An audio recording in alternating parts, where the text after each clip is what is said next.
Hey kids, do you like wrestling? Well, we like wrestling too. We are Shake Them Ropes here on the Voices of Wrestling Podcasting Network. Myself and Chris Novembrino kind of doing a lazy river of wrestling criticism, going through the news and whatever happened in stateside television wrestling. And also, you know what? Sometimes we just like to watch old stuff and talk about that too. Love for you to give us a listen. If you haven't already, we are Shake Them Ropes here on the Voices of Wrestling Podcasting Network. Do you like wrestling trivia? Then check out the 5-Star Match Game, the Pro Wrestling Quiz Show. I'm Joe Gagney, and every episode, I grill 3 contestants with 5 rounds of power-packed wrestling trivia. We have over 30 evergreen episodes in the archives covering WWE, AEW, Japan, Mexico, and much, much, much, much more. Play along at home and check it out today. This podcast is a member of the Voices of Wrestling Podcasting Network. Visit voicesofwrestling.com to hear the rest of our great podcasts, as well as show reviews, columns, opinions, and updates across the world of wrestling. What do you guys want to talk about? You are listening to the Flagship Podcast with your hosts, Joe Lanza. So no, I'm not taking it. Listen, I am more than happy to be the butt of a joke or to be self-deprecating. I think everybody knows that. They've been listening for 10 years, okay? Not on this one, because I am not taking an L on this, okay? So no, this one, I'm not taking this L, okay? Rich Crage. Joe, are you ready for Roadblock End of the Line? Roadblock, end of the line. Roadblock End of the Line. Roadblock, end of the line. Roadblock End of the Line. Roadblock, end of the line. Roadblock End of the Line. Roadblock, end of the line. Roadblock, end of the line. Roadblock, end of the line. Roadblock, end of the line. Roadblock End of the Line. Roadblock End of the Line. Roadblock End of the Line. Roadblock End of the Line. Roadblock End of the Line. Roadblock End of the Line. Roadblock End of the Line. Roadblock End of the Line. Roadblock End of the Line. Roadblock, end of the line. Roadblock, end of the line seems to have some buzz. There's a lot of buzz for Roadblock, end of the line. It really does. And we are live on the Flagship Podcast. I am Rich. He is Joe. Joe, what's happening? How are you?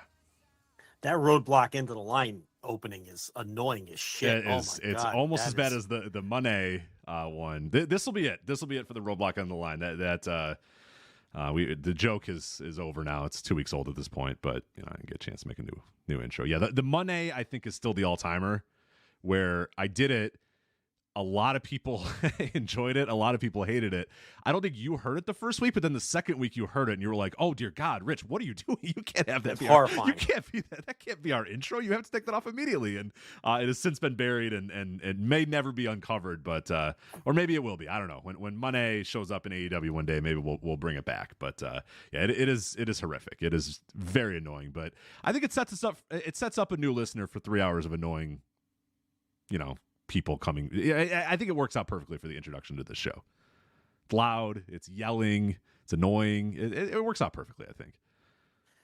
Why don't you do a compilation of my Adams? That is the new. People hate your Adams. People have turned the corner on the Adams. And it might be. And one person had a good point. They were like, "Look, I have to already hear it enough during Dynamite.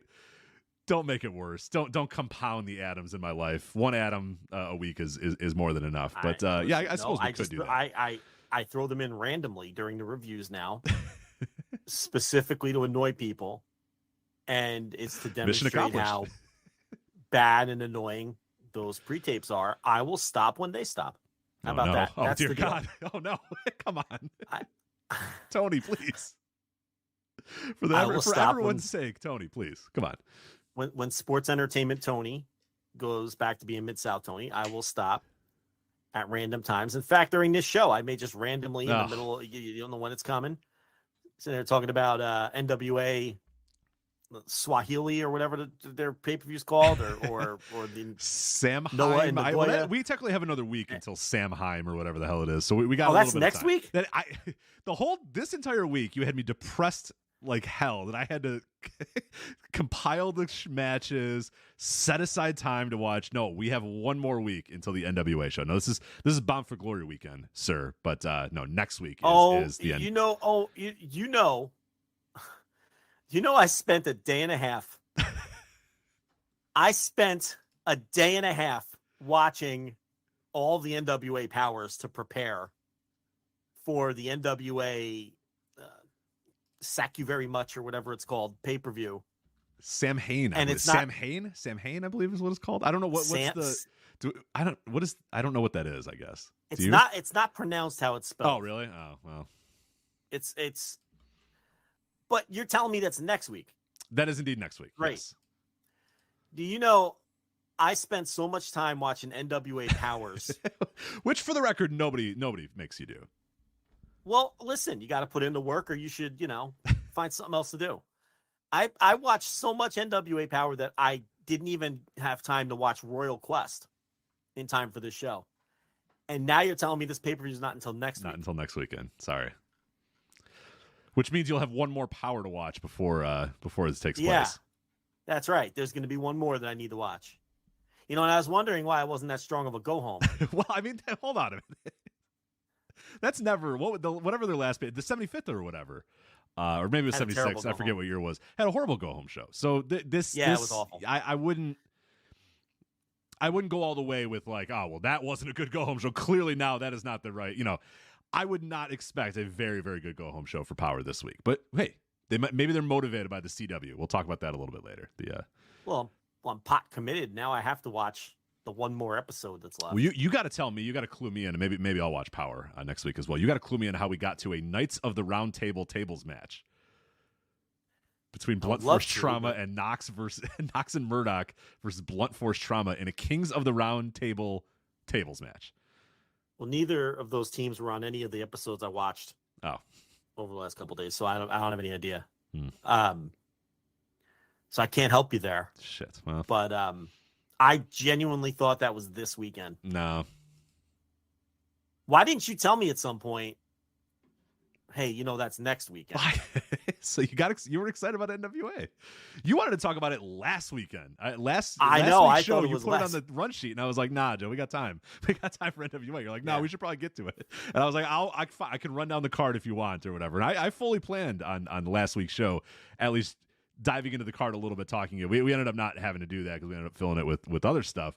So yeah, you wanted to at least like touch on the card last week. Last week was when we were doing our "Hey, nobody else but us" show. We started with the fighting detectives. Then you were going to say, "Hey, nobody else covers the NWA," and they got a pay-per-view coming up or whatever. And that was supposed to be my cue to run down the card, but then I didn't. Thank God I didn't. That was 2 weeks of it. It was 3 weeks before the show happened. I genuinely thought it was this weekend. No, Man. Sorry.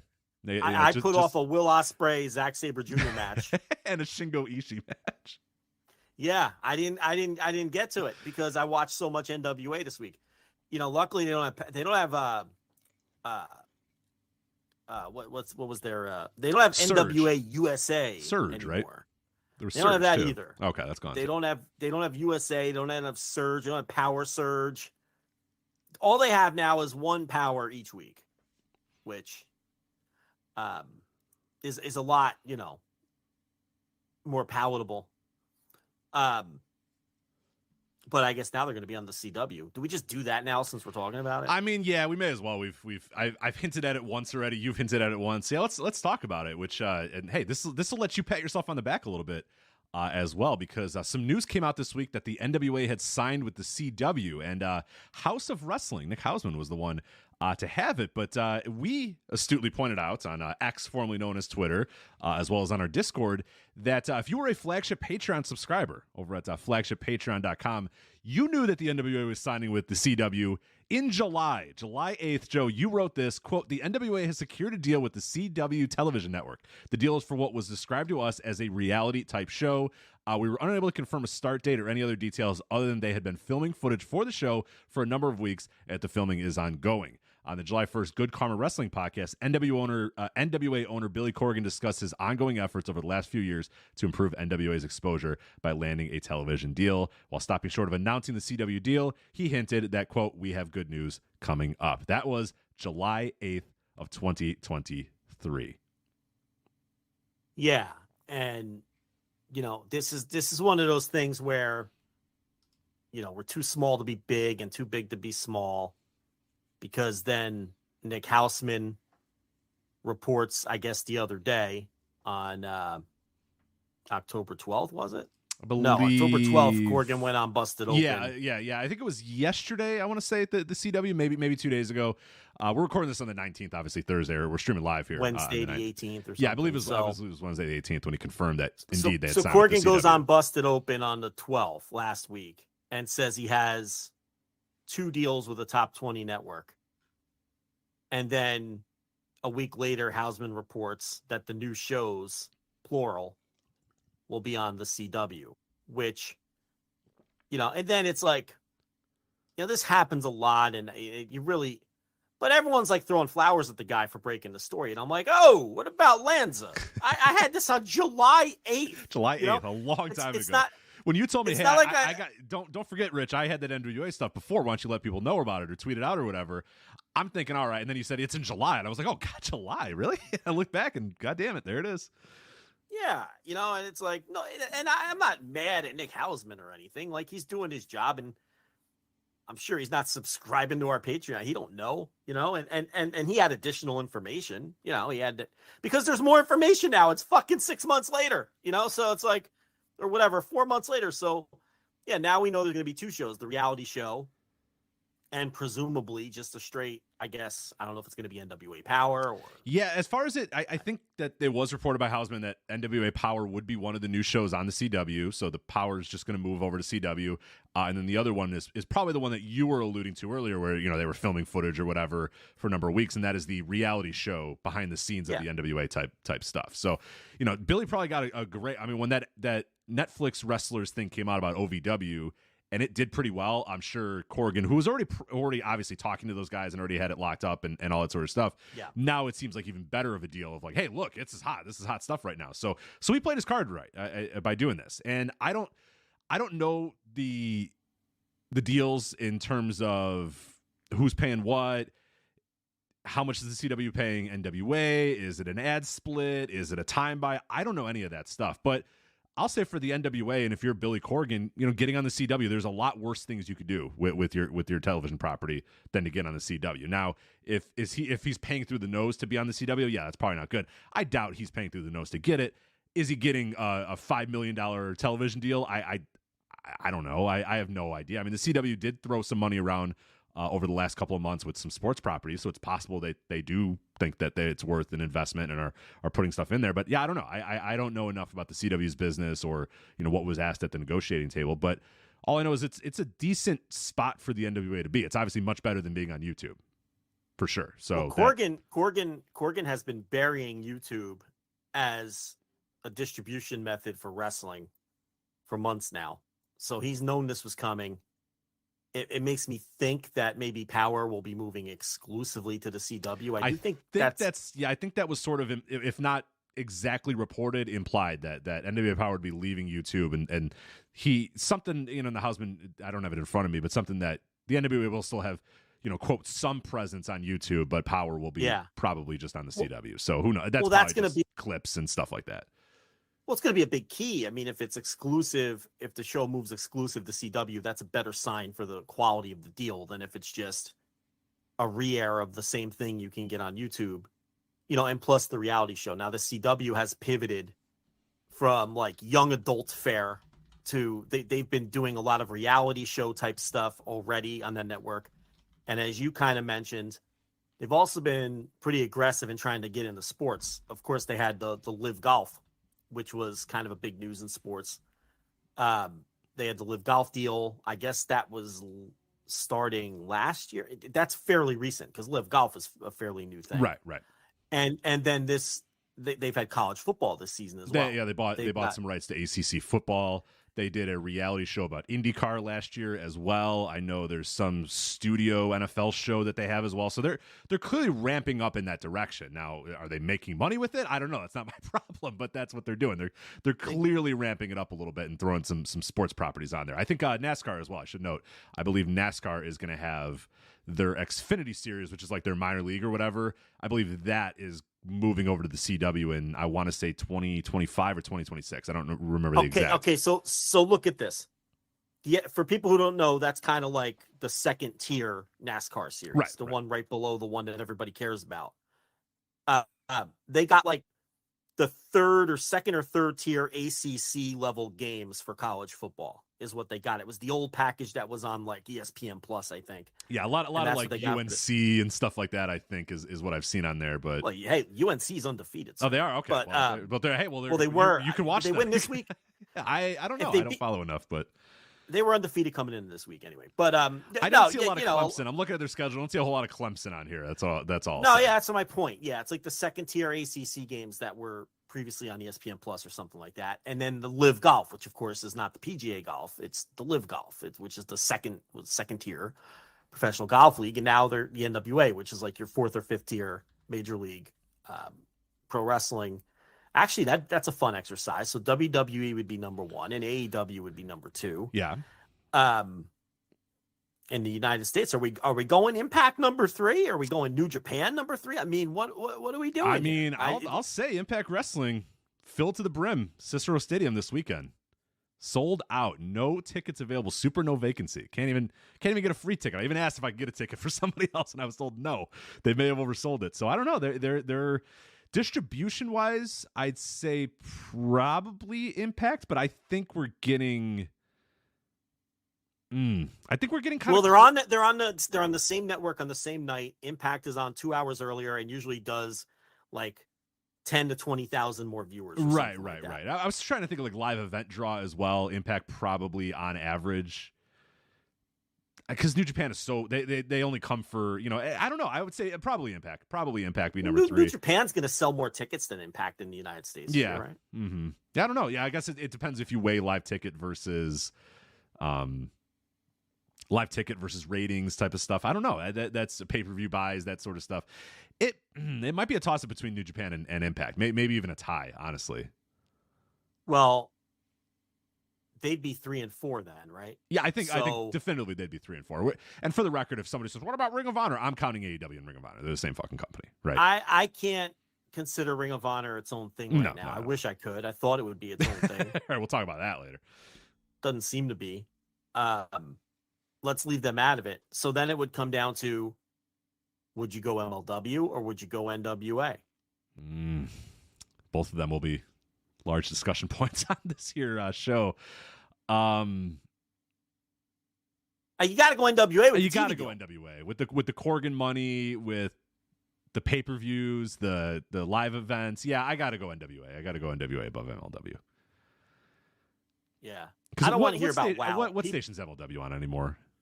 People are bringing up WoW. I don't want to hear about WoW. They air. I understand they air in syndication everywhere and everything, but nobody cares about WoW. I feel so bad. Do you still get the email from their press people?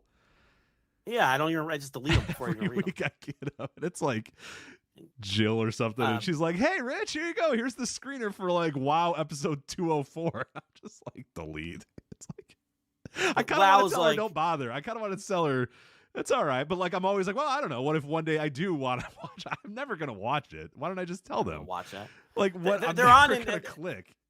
Yes. So I don't know why I'm never gonna. It's very good. Like if most other wrestling companies could do what WoW does in terms of their press and reaching out to people, they'd be doing so much better and they'd get a lot more coverage. I feel so terrible though that they'll send those emails. Hey, and it's like a perfectly good quality video screener of the episode that's going to air like 3 or 4 days in advance. Like it's plenty of days in advance, but I'm like, no, get out of here, delete, and I move on with my life. So, it's a horrible show. I did watch. I was flipping around channel, like actually doing like legit flipping a couple of weeks ago, and stumbled upon WoW at like. Man, I don't even remember what time. It was a weird ass time. Either of the morning, like early morning, or late night. I have no idea when it was actually on, and I watched like 10 minutes of it, and it was just atrocious. Just the worst shit I've ever seen in my life. It's David McLean bullshit. It's garbage. Yeah, so they're on in like almost every market, but like in some markets they're on at like 1 a.m, others they're on at 10 o'clock at night, and it's like on always some sketchy, like some, I guess CW level channels, right? But this presumably for the NWA, they're going to be on CW proper, I believe, as opposed to they're on the national. They're going to be going on the. Let me explain the difference to people. So they're going to be. This is a CW network proper. Like they're going to have a time slot on the network, as opposed to in the off hours when the local CW affiliates fill their programming with things. And that's what WoW gets. You know what I mean? WoW, and I don't know if a lot of people understand TV and understand the difference. WoW is not on at 8:00 every Wednesday night on CW while the network itself is broadcasting. Right. You got to check your listings to find out when WoW is on. It'll be on all different times, on all different. It could be on different days, different times, all that sort of stuff. It's whenever they can fit it into the local. And they're not making deals with the CW. They're making deals with the local affiliates, right, is what correct, they're making deals correct. with. So it's the same thing with OVW. You know, like they'll make a deal with a CW affiliate in this city. They'll make a deal with a Fox affiliate in this city. Like that's a totally different thing than having a deal with a network. So I would not put. I'd have to put the NWA having 2 shows on CW proper. Ahead of WoW, ahead of MLW, and ahead of plays like that. So they'd be 5th at worst, I think, in the United States, the NWA, with this deal. Without the deal, it'd be, then you'd have a better argument of putting something like WoW ahead of them, or even MLW. But I can't do that. Not with having 2 shows on the CW. So, I mean, it's good for them. We'll see. I think, people who haven't paid attention, they're going to be a little surprised at the NWA's production values. They, to my knowledge, are the only pro wrestling company that films in true 4K. That YouTube show is in true 4K. If you have a 4K TV and you have a 4K device, or you're streaming it through your 4K TV, or you're streaming it through a 4K over-the-top device on your 4K TV, you're getting that show in real 4K. And I don't know if a lot of people are aware of that. The show looks great from a technical standpoint. The problem is a lot of the venues they use look second rate. I think they would probably be better off going back to the studio. The last couple episodes have been in the studio setting, similar to what they used in 2019. I think they're better off with that than, filming TV stuff at their pay-per-views or whatever, where you're going to have all these empty seats and it's going to look like shit and you're going to look minor league.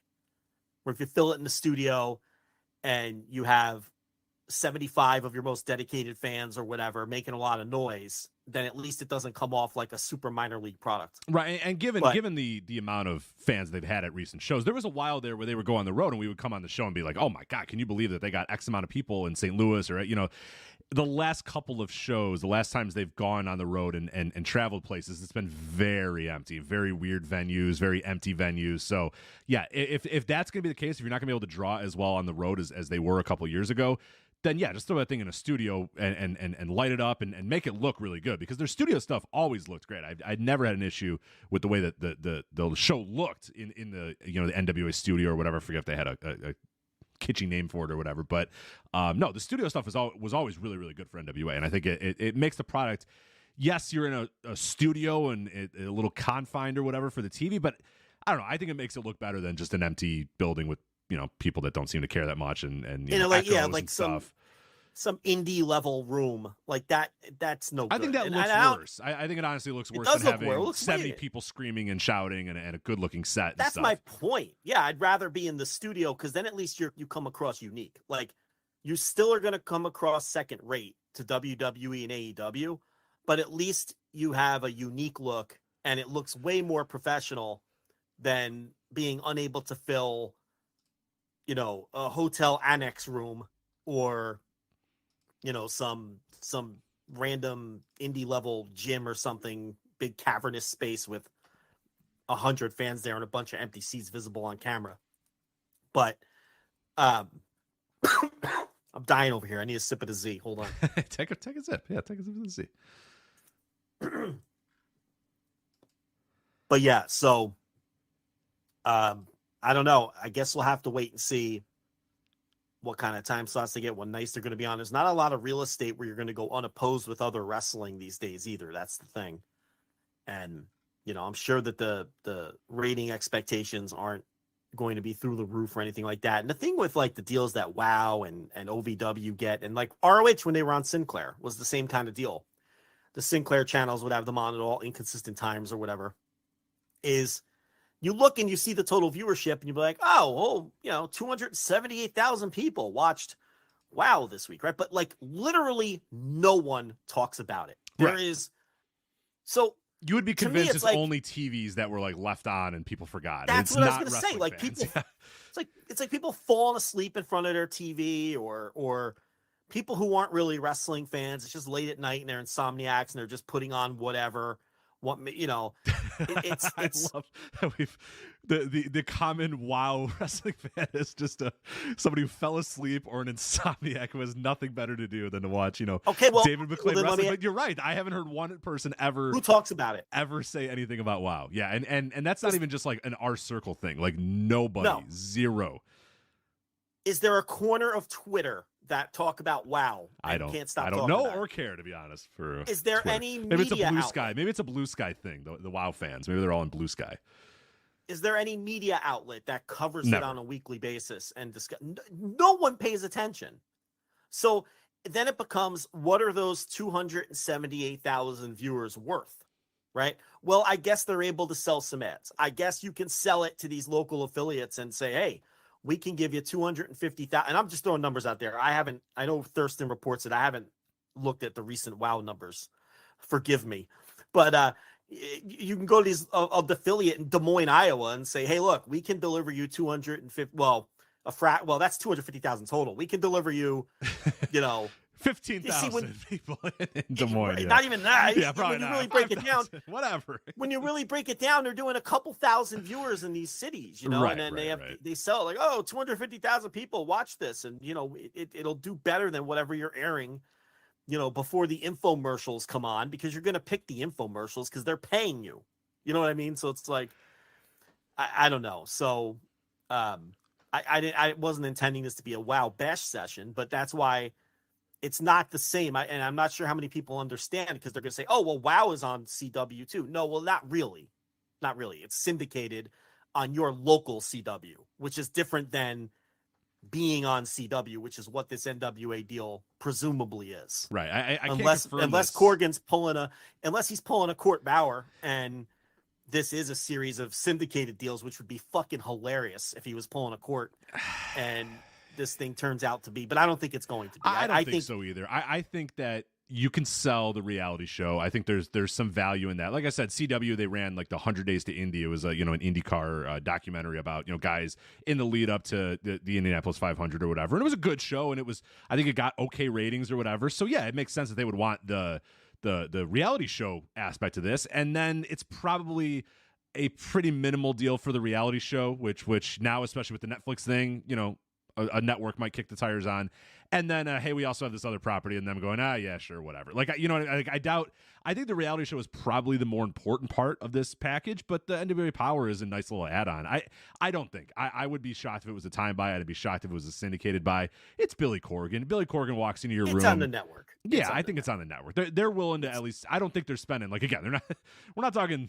The amount of figures here is probably not large, but it's probably a good enough deal that Billy can swallow it and say, okay, I don't care about Twitter or YouTube or whatever. I can get this thing off of YouTube. It's not a big deal. We'll give you this. We'll it's not going to it's not going to cost that much money to make this reality show or whatever. We just need some cameras to follow us around and stuff. It's probably cost prohibitive to do that as well. And yeah, I think, to me, it seems like a pretty good deal for both parties. So we'll see what ends up happening with that.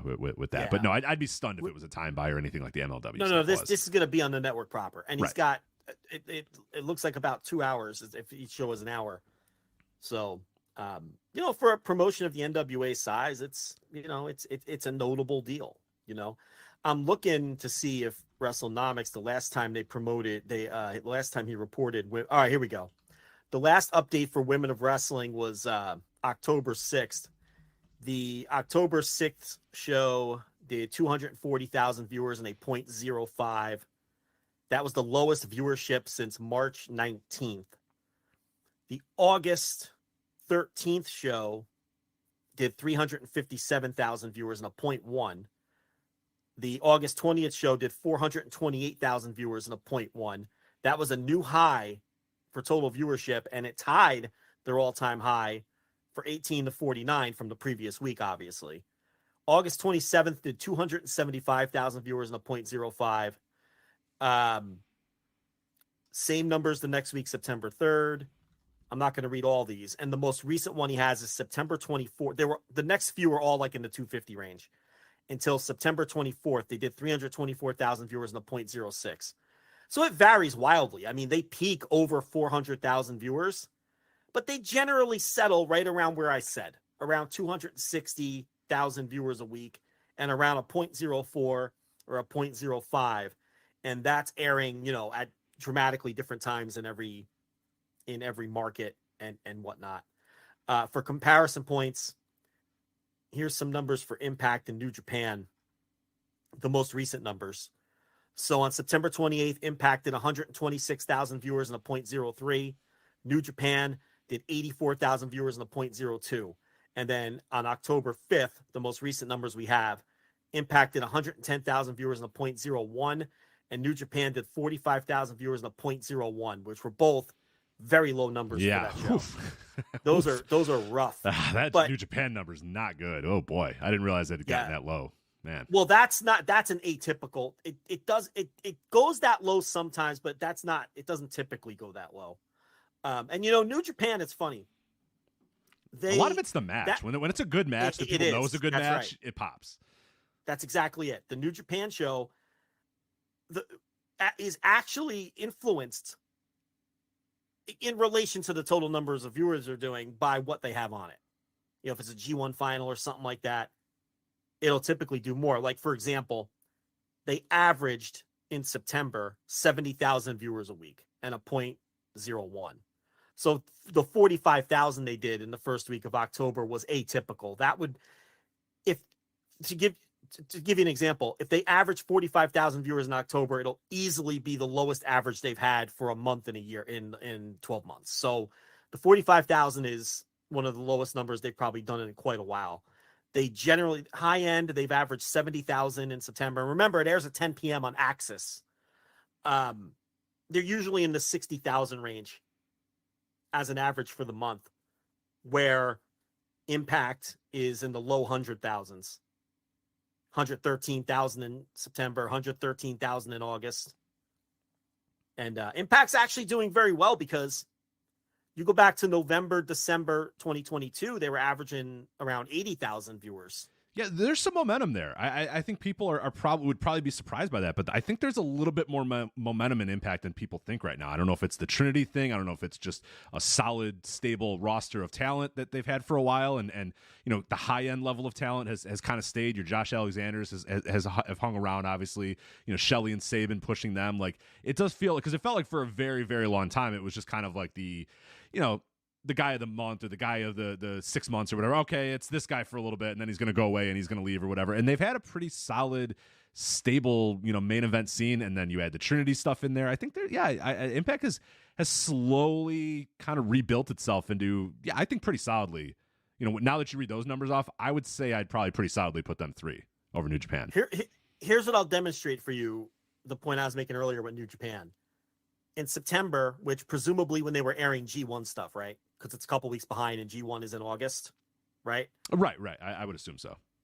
Year over year, New Japan was up 46% in total viewership and up 80% in 18 to 49. Now, remember, you're working with small numbers to begin with, so don't let your eyes bug out for that. So that kind of speaks to that point. Now, New Japan has been up year over year since April. 30%, 18%, 49%, 46%, 16%, 46%. Actually, they've been up higher year over year than Impact, and Impact's been on a hot run since April as well. Up 9%, down 10%, up 13%, up 12%, flat, up 31%. But Impact's doing very well. Make no mistake. And Impact is down year over year with 18 to 49. New Japan has been up year over year, 18 to 49 in 3 out of the last 7 months, and down in the other 4. So, I don't know, a little impromptu 3rd tier pro wrestling show ratings talk. Right. Again, where else? This is going to be. Where else are you going to go for us to have a lengthy discussion about whether WoW is the 7th or 8th biggest promotion in America? Well, this is going to all be relevant information for when the NWA starts and the CW, because these are the shows that we're going to be comparing them to. Right. From a rating standpoint.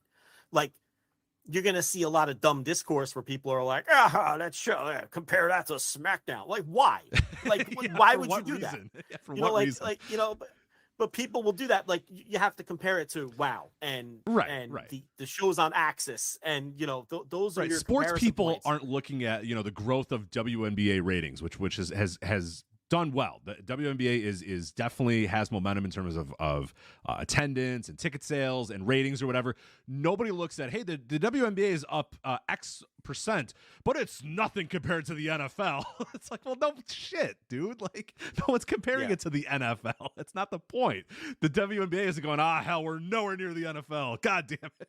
It's, they're looking at their graph and going, hey, we're doing pretty well, or hey, we're getting in the mix there with the second, third tier leagues of sports leagues. That's pretty cool given where we were a couple years ago. Yeah, they're not throwing their pencils on the side of the room going, we're still nowhere close to the NFL. So yeah, don't do that. Don't worry about what SmackDown's doing. That doesn't matter for the NWA. These would be the comparison points for the NWA, not AEW or WWE. Which, and we'll get off this because I don't want to go talk too much more about the NWA TV deal. But it's funny because when your most ardent AEW critics, your Eric Bischoffs and people like that, and your Twitter dummies who don't really know what the hell they're talking about, when they compare AEW unfavorably from a ratings perspective to WWE, what these people don't realize what they're doing is they are, without question, when they do that, they think they're denigrating or putting AEW down. What they're doing is flattering AEW, because AEW has existed for 4 years, and their natural comp point is the company that's existed for 40 and has been a dominant television property on cable and has had television properties on network TV for decades as well, for 30, right? Yeah, and it has such good TV deals that the rest of their business pretty much doesn't matter because they're just making money hand over fist because of their television deals. Correct. And you're comparing AEW's ratings to WWE's ratings. Why? Because they've nipped at their heels.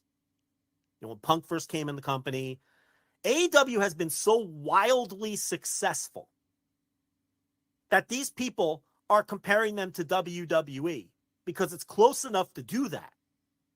When in reality, for a 4-year-old company, they should be compared to the companies where they should be compared to like Impact, who's existed for 20 years. But it would be absurd to compare AEW to Impact because they blew past them so quickly and easily. And that's the point a lot of people miss. Like, it's a 4-year-old company, and they've lapped Impact 100 times already. And they're being compared to WWE because there's a lot of hardcore WWE fans that are very insecure about how successful AEW has been and how quickly they've been successful. Because at this stage of the game, they should still firmly be a second-tier promotion looking for some footing, climbing the ladder. But they're not. They were beating Monday Night Raw, Dynamite was, in certain down-card demographics not that long ago. 2021. And it's like, happening in 2021.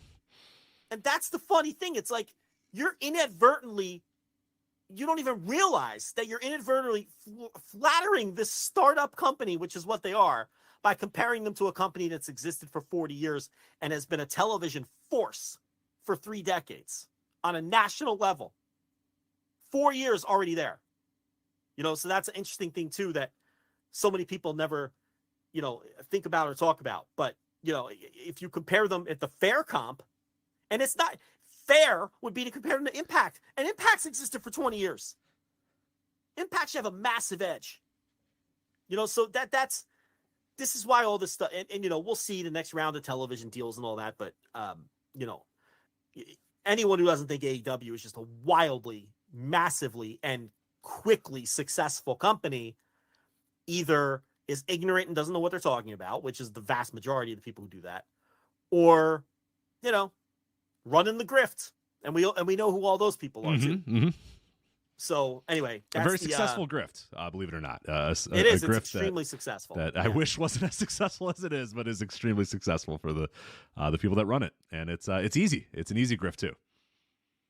Yeah, we should get into it. Actually, that's what I'm saying. Is what we gotta get into. That'd be nice. But anyway, we're doing all right. We're doing okay. We're doing okay. Doing it our way. All right. Doing it okay. Doing it our way. Yeah. We carve a little niche here. Yeah, we do. We're doing all right. You know, I was just listening to Bill Simmons talk about podcast theory and all that, and he's like, "Look, you know, no one listens to any of these shows." Let's be honest. Correct. First off, correct. Yes.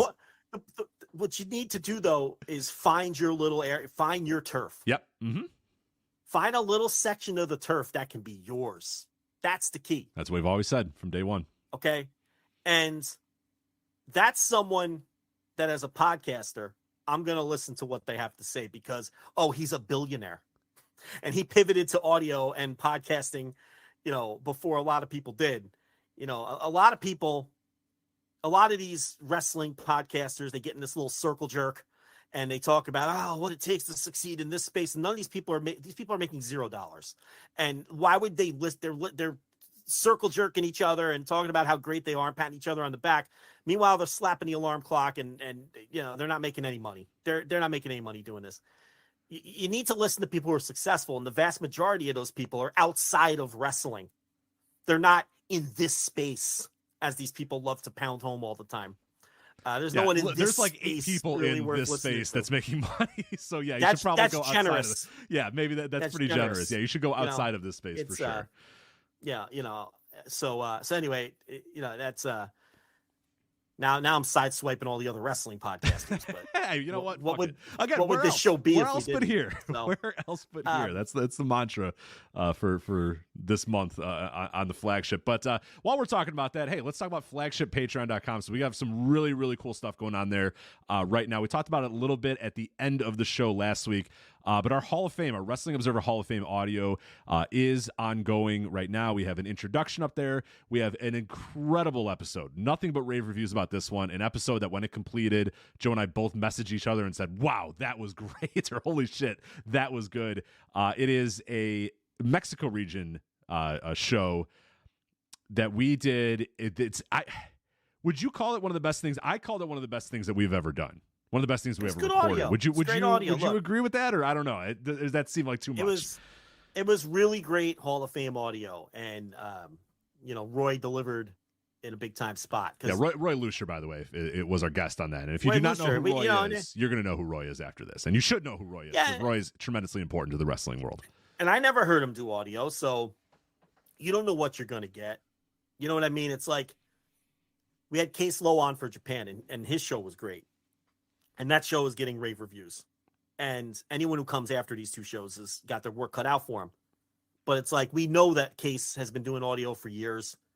We have a familiarity with Case. We have a chemistry with Case. I knew that show was going to be great. You bring a guy like Roy on, I've never heard him do audio. I don't know, he's probably done it at some point, but he doesn't have a podcast or anything. I've never heard the guy do.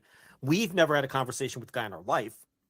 So it's tricky on this end of the microphone. You don't know what's his pacing going to be like? What's his tone? It's like, you know, as a listener, you don't have to worry about that stuff or even be concerned with it or have to think about it. But as like on this side of the mic, you have to think about those things. You know, it's like Rich and I, we've been doing this together for 12 years and he knows my speech patterns. I know his. I know when I can jump in. I know he knows when he can jump in. We both know if the other guy's getting rambly, just fucking steamroll the motherfucker and he'll shut up. And then, you know, we know how to save each other. Like all those things are coming second nature now. You know, it's like, but we're adding a third guy in that we know nothing about and we don't know what he's going to be like. And he killed it. The guy was great to the point where now people are like, you got to bring him on regularly. You got to get this guy on the shows and have him come on and talk about Lucha because he was so good. But yeah, that Hall of Fame show with Roy was a home run. I got a message. I got a message from somebody. We'll put over the Case show in a sec here, but I got a message from somebody that said, quote, "Usually I love your Hall of Fame audio because it's great discussion fodder and often reinforces what I already knew or believed. The Mexico cast, on the other hand, was like taking a 300 level class in Lucha and just a fucking amazing show." Yeah. And I'm sure that's from someone, you know, So long yeah, time listener. that's Early, pretty close to day one listener saying that. So someone who knows our shit audio from our yes. good audio. Yes. Is the point. So, it's he did a great job. That's and that's if you're interested in the Hall of Fame audio at all, or even just interested in hearing some deep lucha talk, that's definitely one that people need to go out of their way to listen to. I mean, I haven't seen one person say, don't bring that guy back. No, they're like, no, make him a semi-regular. Right, that guy should be every time. Someone said third chair on the flagship. I don't know if that's happening anytime soon, but we like our little thing here we got going. But no, we'll definitely try to get Roy on again. And then the Japan show with Case was fantastic as well. Really good rave reviews for that one. 2 hours on. I think it was both shows are about 2 hours, so you're looking at 4 hours of audio on the Mexico and Japan. My poor wife. Every time we have one of these, I'm like, look, I need you to corral the kids. I'm only gonna. This is not the regular show. We're only gonna go. I told the nurse an hour for the Case show. Yeah, it was like an hour. Yeah, I'm like, look, we're probably just gonna do 45 minutes or an hour. It's just this little whole thing. And every time, like, we go over 2 hours, and I come out of the room and and she's waiting for me to cook dinner. She's like, got this look on. I'm like, oh my god, I know. I don't know. I don't know why I tell her now. I don't know why I ever do that. But, tell her 3 and then come out of the room in an hour 45 and you'll have won some. Look like a hero. Right. Yeah. Right. But yeah, I do the same. I told her, how long is that going to be? I don't know, hour and a half tops. And it's like, yeah, once we're done and I leave the room, it's easily 2.5 hours, between the pre-show banter, the post-show banter, or whatever. So all that stuff is available right now, flagshippatreon.com. As we always say, even if you're not interested in the Wrestling Observer Hall of Fame, you don't have to be. We're not sitting there meticulously talking about our ballots. We're just talking about good wrestlers and great wrestlers and how great wrestlers are. You know what I mean? Like that's really what it's all about. It's just having memories of great wrestlers, talking about how great these wrestlers are. That's what it really is all about, more so than like, yeah, so then I was going to vote for this guy, but then I decided not to, and I voted for this guy. That's very little of the shows. Very, very little of the shows is the theory of a Hall of Fame vote. More of it is about, just talking about the wrestlers, getting in deep on their careers and their highlights and why they may or may not be a Hall of Famer. So that stuff's all up there. My ongoing Bound for Glory series, if you're into Bound for Glory weekend coming up this weekend in Impact Wrestling, my Bound for Glory story, going through the main events of Bound for Glory history, and we are having some fun. It is TNA and all of its TNA-ness. We got crazy stuff going on. We got Sting versus Angle. We got Sting versus Jarrett. We got Kevin Nash is having a heart attack, so we can't do a JOB. Like there's stuff going on there, and plenty more of those coming throughout the month of August, and probably leading into a little bit of November as well. So that's a bonus audio you have there. You of course have Joe's weekly Thursday Dynamite reviews.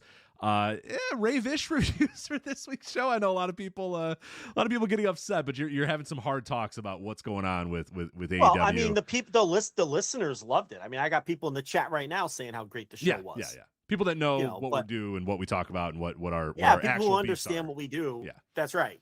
It's funny because we have to be the only Twitter account on X that has in earnest discussions with one another on how to get less engagement on the app. Please stop it. because we have to be the only ones, because you see these other accounts retweeting themselves right after they make a tweet and doing all these little tricks to try to get engagement.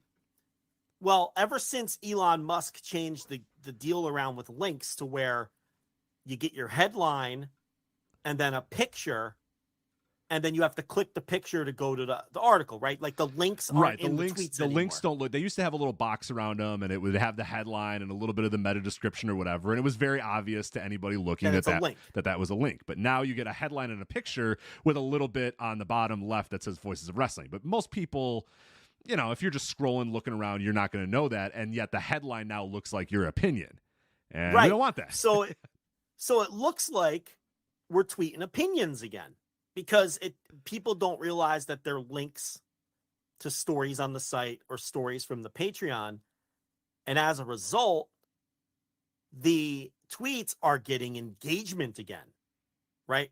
Because we've stopped getting engagement because all we do is tweet out links, and nobody engages with links, because to someone scrolling Twitter, they see a link and they're like, oh, this is just some robot posting something. There's nobody behind this. I'm not going to try to start a conversation. It's just And we like it that way. That's good. Some people click, and that's fine. I want some people to click, but nobody responds, nobody quote tweets, nobody replies. We don't want engagement. It's perfect, yes. Because what we haven't tweeted for engagement in over 2 years now, and the data backs up. I don't care what anybody says. The data backs up that Twitter engagement doesn't mean a fucking thing. It means nothing. You don't get more clicks. You don't drive more business. Okay? We are doing more business and making more money in the 2 years since we stopped tweeting than when Rich and I were rubbing our chins trying to think of fire tweets and then we're getting 5,000 likes on them and 2,000 retweets on some hot take. We're making more money now and doing more business across the board than we ever were. Twitter engagement doesn't mean anything. I just shake my head at these accounts, they'll tweet something and retweet themselves 30 seconds later because they're trying to game the algorithm. You're wasting your fucking time. I'm glad they do, though, because we have the advantage because we don't waste our time with that. So I'm actually, I like when I see people do that because I'm like, you still don't get it. Perfect. And we see the data. Like you see the data. Like we're getting like the same amount of fucking clicks on the articles that we were before. And it's like, and now we don't have to argue with people all day. So anyway, the point here is now that Twitter has changed this and it was, listen, say whatever you want about Elon Musk. The guy is a knucklehead. He's made a ton of bad decisions. This was brilliant. And I'm going to explain to you why. Yes, it was. Because now people don't realize that these sorts of tweets are nothing more than links. And what do they do with them? They interact with them. They reply. They quote tweet to dunk on them. They hold this they get interaction. Nobody used to say hold this L when we had like a link to a podcast. Right. That never happened. It's happening again, and I hate it. And please stop. Yeah. So today I did the Thursday TV review, and part of my description was how I don't like Timeless Tony. Well, Timeless Tony's very popular on Twitter. I don't give a fuck. I've never given a fuck about having an unpopular take. As everybody listening knows, as Rich knows, I don't give a shit if every one of you motherfuckers listening thinks Timeless Tony is great. I think it fucking sucks. And ultimately, I'm going to be proven right on it. But that's neither here nor there. The point is, that ends up in the tweet because it's the headline, it's part of the headline of the article with like a picture from Dynamite. And people are interacting with that because they think it's like an opinion tweet. They don't realize it's a link. And Rich and I are going, we don't want fucking engagement. Yeah. We don't want these. No. I open my app for my twice a day. What's going on in this app? And I look at the mentions. It's like, we have mentions. What has happened? What is this bubble? No. Because they don't help you at all. And all it does is bring you a fucking headache. So it's like now we're putting our heads together trying to figure out ways to not get engagement. I think I have some ideas. I'm going to concoct some ideas over the next couple of days that hopefully will ensure that nobody interacts with us on Twitter ever again. Right. So Rich has figured out how to get the hyperlinks back in the tweets. So it's clear this is a fucking robot. Don't talk to us. Don't fucking interact with us because we don't care.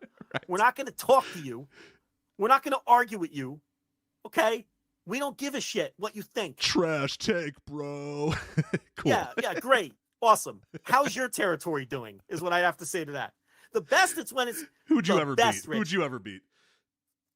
There is this No, name names. Don't name names. Don't even give them then you're giving them publicity. Don't even worry about it. No. I know, but I don't want the people who I'm not referencing to think it's them. That's my conundrum right now. But the best is when it's someone who's in wrestling media, who, again, is one of these people making $0, and they have a lot to say, okay? This guy, Jake Barnett from bodyslam.net.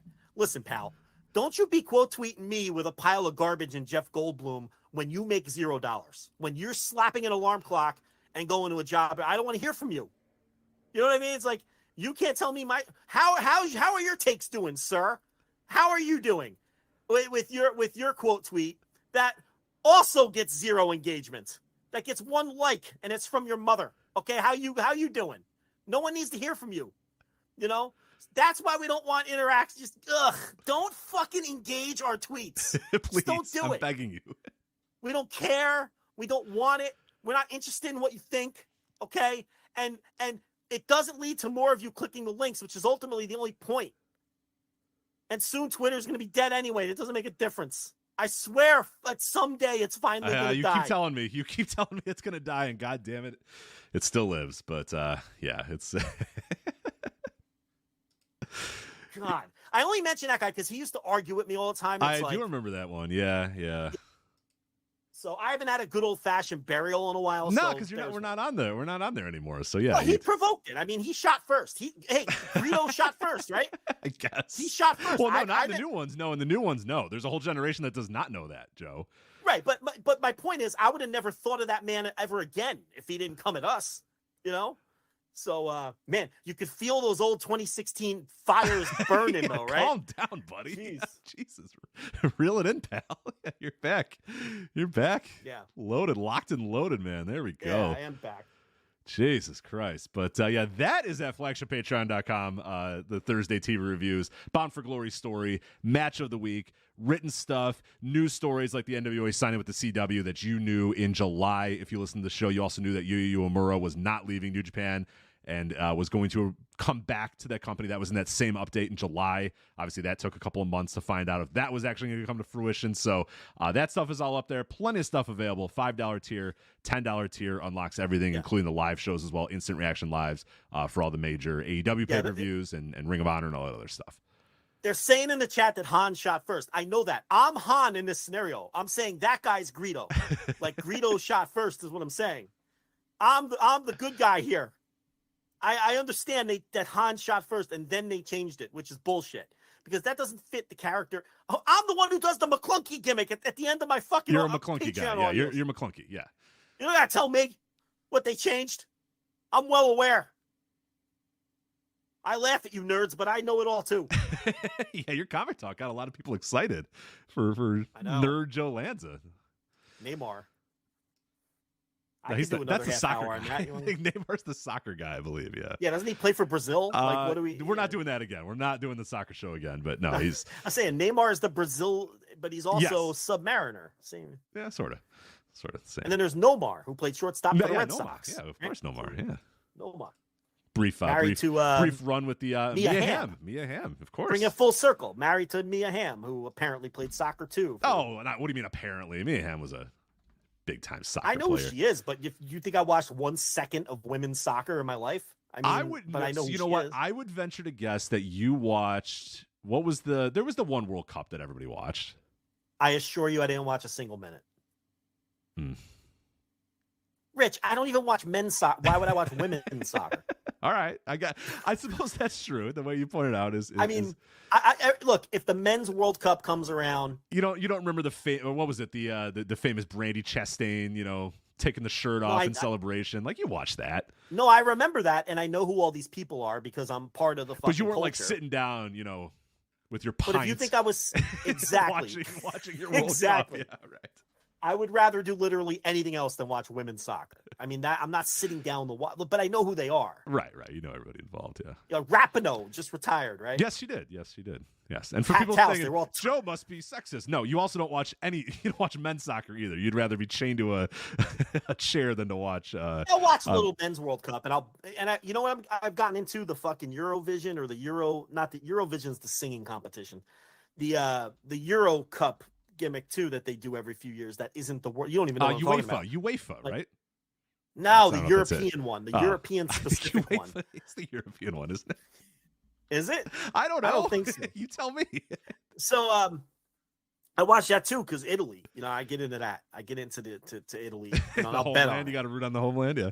Yeah, and I'll bet on it. Which because I don't know anything, and I'll just but I'll bet on it anyway. But yeah, I don't know. Rapinoe just retired, and they had the whole upper deck tarped off like a dynamite taping. No one cared. I mean, there was nobody there, but she retired. Should have booked Mistico. You could have sold some ticks. Yeah, I know they should have booked Mistico for halftime or something. Maybe they would have put some people in the building. But, my man, Mistico, he's going to be wrestling in halftime of the Denver Broncos game coming up, and I would assure you that there's probably going to be a well attended game as well. So I don't know if that hurts or helps his Flair Thez candidacy, but another full house for Mistico here this Sunday. Denver versus whoever. I don't know who the hell they're playing, but and Denver stinks, right? They're terrible. They're awful. Okay. They're terrible. Yeah. Yeah. Beat the Bears. I do know that. It came back. Russell Wilson is washed up. They have no defense. I mean, they're just, they're terrible. They're the shits, and they're going to be the shits until they get rid of Russell Wilson. Yeah, well, Mystico's wrestling at halftime, so it's forget what it is. It looks pretty cool. Looks like a hell of a I don't know if like how long these matches are going to go, but it's playing the Packers of Green Bay. Oh, there you go. Okay, yeah. As Eddie Murphy said in Coming to America when he was trying to relate to his coworkers at McDowell's, remember? Yeah, of course. Yeah, so you got, it just says, Empower Field at Mile High will host Luchadors, Mistico, Atlantis Jr., Templario, and Volador Jr. in a pregame, I thought it was halftime, pregame exhibition of Lucha Libre during the Broncos' October 22nd home game against the Packers. So there we go. You have to see how many people are in the building. Because halftime, you didn't draw that house. Those people are there anyway. But how many people are going to show up early to this pregame exhibition to watch Mystico, Atlantis, Templario, and Volador Jr.? That will be the real test, I think. Or not, I don't know. But it's a partnership with CMLL in Denver. So there you go. All right, let's get to Mystico since we're talking about him. He's moving tickets. The final count for yesterday's AEW Dynamite Rampage double taping from the Fort Bend Epicenter in Rosenberg, Texas. Joe, how far are you from Rosenberg, Texas? I don't know. Do you know where Rosenberg, Texas is? No. They say it's just outside of Houston. So okay. Is it? I think Excalibur may have mentioned that once or twice, that it's just outside of Houston. We're not in Houston, but we're just outside of Houston. It's like when they go to that building in Cedar Park, and they always say, Cedar Park, just outside of Austin. What is with wrestling promoters being insecure about the actual town that the show is in? It's okay. I don't know. What is the big deal? I don't understand like why they always insist on. There used to be a Vince McMahon thing where he would say, don't say the name of the town we're in. Like, there was in the heart population of Pittsburgh. Yeah, they're in some random high school in the suburbs, and they just don't say anything. They wouldn't say the name of the town. But then if they're in like you said Pittsburgh, they'd say they were in Pittsburgh. But AEW does the thing where it's like they have to say the closest, like whatever it's a suburb of, they have to mention it. I don't understand. Like they really think people are paying that close attention and are going to think you're small time because, you're in Rosenberg, Texas. Then just fucking run Houston then. What the fuck are you running? I guess it's the cost of the building and all that. I'm sure. Hour and a half for you to get to Rosenberg, Texas if you leave right now. Oh, you looked that up, huh? I did, yeah. What end of Houston? Do I have to go? It is the southwest end of Houston. Right outside of it's outside of Sugarland. Sugarland, yes. Yeah, so I do know where that is. I've never been there, but that's like if you're coming from where I live, you got to go like through Houston. Yeah, it looks like that'd be a shit ride to do. Yeah, to get to the other side of Houston, to get to Rosenberg, and there's I don't frequent those parts very much, but I don't know. So Mystico, without question, push some tickets for this. Absolutely, thing, yeah. So here's the number. The final number was 4,457, and tickets moved fast after they announced Mystico that he was going to wrestle on Rampage. Now they also did lower ticket prices as AEW has done. They're putting ticket prices high, and customers have smartly realized this and now are waiting and not buying tickets because there used to be the day of rush to get Dynamite tickets because you want to make sure you're in the building now. That doesn't take place anymore. Now the tickets go on sale and few people here and there buy them, but they pretty much, you don't know what the number is going to be until a couple days before the show because people waited out. AEW lowers the ticket prices. This time they did lower ticket prices and some buy one get one free deals as well. But I do also think that the inclusion of Mystico has to do it because they nearly doubled where they were last week. As of October 11th, the show had only sold 2,462 tickets and ended up at 4,457. For the double of Dynamite and Rampage. So combination of all three things, but yeah, you do have to at least give some credit to Mystico because there's a clear line from pre-announcing Mystico to post announcing Mystico, and that line they sold a ton of tickets after announcing Mystico was going to be on the show.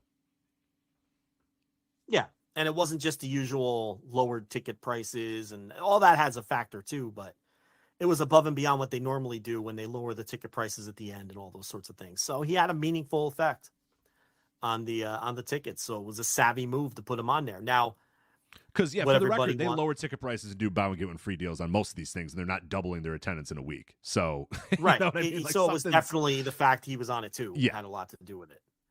So, the thing that everyone wants to talk about, though, is what does AEW have cooking with CMLL, right? Because that's kind of the more interesting story here. You first had the booking of Mistico, which a lot of people were just like, whoa, okay, this is strange, this is weird, and we'll talk about it a little bit, but like, obviously it's a gigantic, weird thing to have, AEW, who has a relationship, a pseudo relationship with AAA, also has a pseudo relationship with New Japan Pro Wrestling. That was kind of always a weird, strange bedfellows thing too, with AAA and CMLL and the two rival companies in Mexico and their allegiances with Japan or whatever. So then there was that weird situation where you couldn't have New Japan wrestlers on a show that also featured AAA wrestlers and all this weird stuff.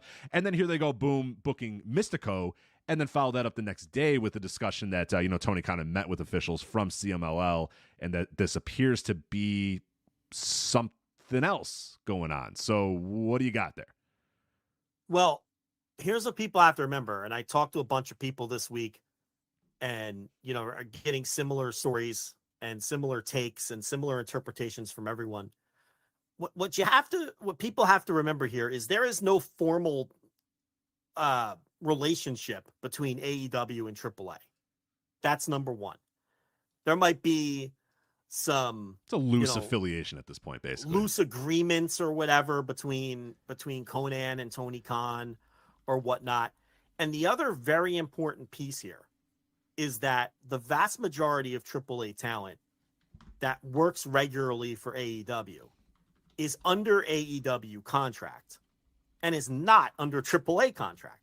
So the fact of the matter is, when you really look at it from that standpoint, it's AEW that has AAA by the balls here, because most of these guys, all the big name ones that people are running through their head right now, your Pentagons, your Phoenix, people like that, they're under contract to Tony Khan and they're not under contract to AAA. So it's like, even if AAA wanted to be mad about this, and to be fair, no one I talked to said that they are. Okay? What are they going to do about it? They can't pull any talent, because Tony has them under contract anyway. So AAA has no power here.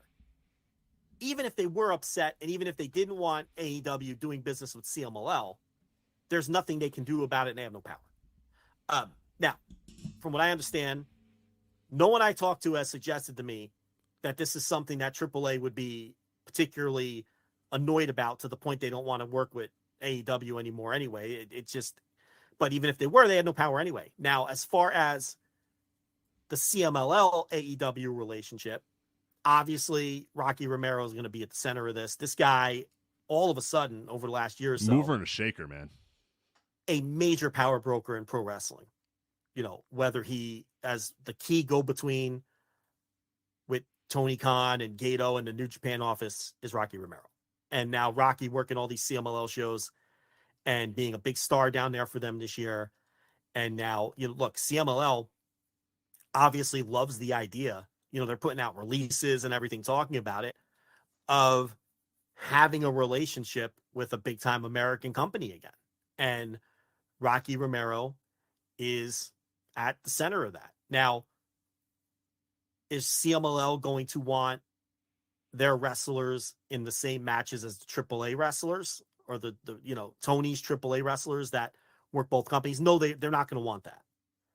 So Tony is smart enough, and Rocky is smart enough to ensure that isn't going to happen. Now, so you're not going to want to expect that.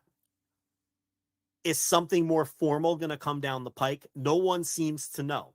And I asked everyone who would, believe me. It's just right now, it's Tony knows he can do this, because there's no risk to his relationship with AAA, because even if they're annoyed, they can't do anything about it, because he has all those guys under contract anyway. And if legal push comes to legal shove, they work for him and they don't work for AAA. So Yeah, at Is it worst a they big can dick? say, well, we're not going to put your guys on our shows. And it's like, all right, it's not that big of a deal. Right, and that's not that all big of a deal. Oh, Sammy Guevara can't be on Triple Mania. All right, well, whatever. They'll live. Or maybe AAA attempts to lock up some of the per date deal guys that Tony uses that might not have full-time contracts. But they're not going to do that because AAA isn't all that worked up about this. They don't really mind that Tony's booking the CMLL guys too. Because again, it's not as if they had some formal deal where there's some kind of, money that they're going to be losing out on or something. It's not like that. Right. It's just Tony having a loose relationship with Tony Khan, and really Tony just signing all of his guys out from under him. If you really want to look at it from that standpoint, I mean, that's really what the AAA relationship is. And I suppose if you're CMLL, you might want to be wary of that. I mean, if someone's, as we've seen with Tony Khan, if someone's available and not under contract, whether it's a AAA wrestler, a New Japan wrestler, anybody, he'll sign them if he wants them. He'll make them a fair open market free agent deal, so maybe from that standpoint, if you're CMLL, you want to keep it at arm's length a bit. But the thing about it is CMLL has a great relationship with New Japan, and they obviously have a great relationship with Rocky, and Rocky's the centerpiece of all of these things. And Tony, at least in my view, and I think you would probably agree, hasn't been dirty about any of these scenarios with any of these other promotions. He treats his partners pretty fairly.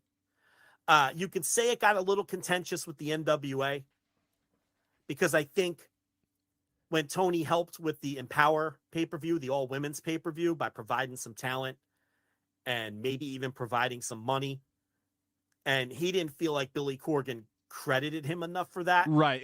Tony, if that didn't come up in that press conference, we would never know. We wouldn't even know about it. If Tony didn't say, hey, you know what? Like, if somebody didn't ask him about some women, I forget what exactly the question that started it, but it was something about a women's match or whatever. He was getting shit for his booking of women's wrestling. As per usual. And he said, you know what? That whole women's pay-per-view was, it wouldn't have happened without me. Had somebody not asked him that and he not answered in that way, if he just said, oh, yeah, okay, whatever, and moved on, we never would have known that there was any beef between those two. We would know that they're no longer working together closely, but at least we would know, you know what, whatever. They just kind of moved apart or whatever. We wouldn't know that there's any quote unquote beef. So I don't know. That's loose beef there. I don't think those two are, I don't know how much they were going to work together in the future anyway, but yeah. I just think Tony was a little put off that he didn't get his proper credit for that publicly from the NWA side. And again, we never would have known, like you're saying, that would never even would have come up if it didn't come up in a presser. My point is that's maybe one situation you can point to that maybe was a bit contentious, at least public. Otherwise, he's always talks about how he values his relationships with other promotions and whatnot. As far as fans go, this could only be a great thing for fans. CMLL, we have talked about it a million times, having a great year. They're going to be in conversation for promotion of the year. Mistico is going to be in the conversation for wrestler of the year. They've had shows that'll be in the conversation for best show of the year. And to get a guy like Mistico on your show and push some tickets, to help push some tickets, and then this opens up all other kinds of possibilities. And as people like Rob Bahari pointed out, the schedules are very conducive to one another. The AEW schedule is a Wednesday, Saturday schedule, and that doesn't interfere with Tuesday, Friday Arena Mexico. You know what I mean? It's like perfect if you wanted to bring in more people and bring in a Soberano Jr. or a Mascara Dorada or a Templario or whoever the fuck, give Brian Danielson his Blue Panther match that he's been clamoring for the last X amount of years. These are all things that are on the table now, but a lot like the AAA thing, it's nothing formal at this point. And I think as long as they keep the AAA affiliated wrestlers out of matches with the CMLL wrestlers, which they're going to be smart enough to do, I don't anticipate, based on the conversations I've had with everyone, there being much of a problem between, look, obviously we know for a fact that the CMLL side doesn't give a shit that Tony works with AAA affiliated wrestlers because they sent Mistico to him. Right. If they had a problem with that, they would have never sent them there to begin with. So we know they don't care. Everyone I talk to is telling me that Conan doesn't care. So now you just keep them apart. So that you just have to live with. You're not going to get your AAA CMLL dream matches in AEW. Right. If you're thinking, oh man, Mistico versus Phoenix, let's do it. I wouldn't, not yet. Maybe down the line, or Penta versus it might not happen. But I wouldn't rule it out though. I mean, hell, 2 years ago we would have ruled out New Japan and AEW ever working together. You know what I mean? Like, we would have absolutely 100% when AEW started, there was no chance in fucking hell I was going to ever say that they would get together, because New Japan and AEW had a lot of contention at that time, and it all got smoothed out, and we've had 2 incredible Forbidden Door pay-per-views as a result of it. So, you know what I mean? Like, I never say never, but I would say on this one it might be tough. Might be tough. No, yeah, right. You're not going to get any of that unless, the only way you're going to get matches like that are if the AAA affiliated wrestlers who are under contract with Tony have a split with AAA.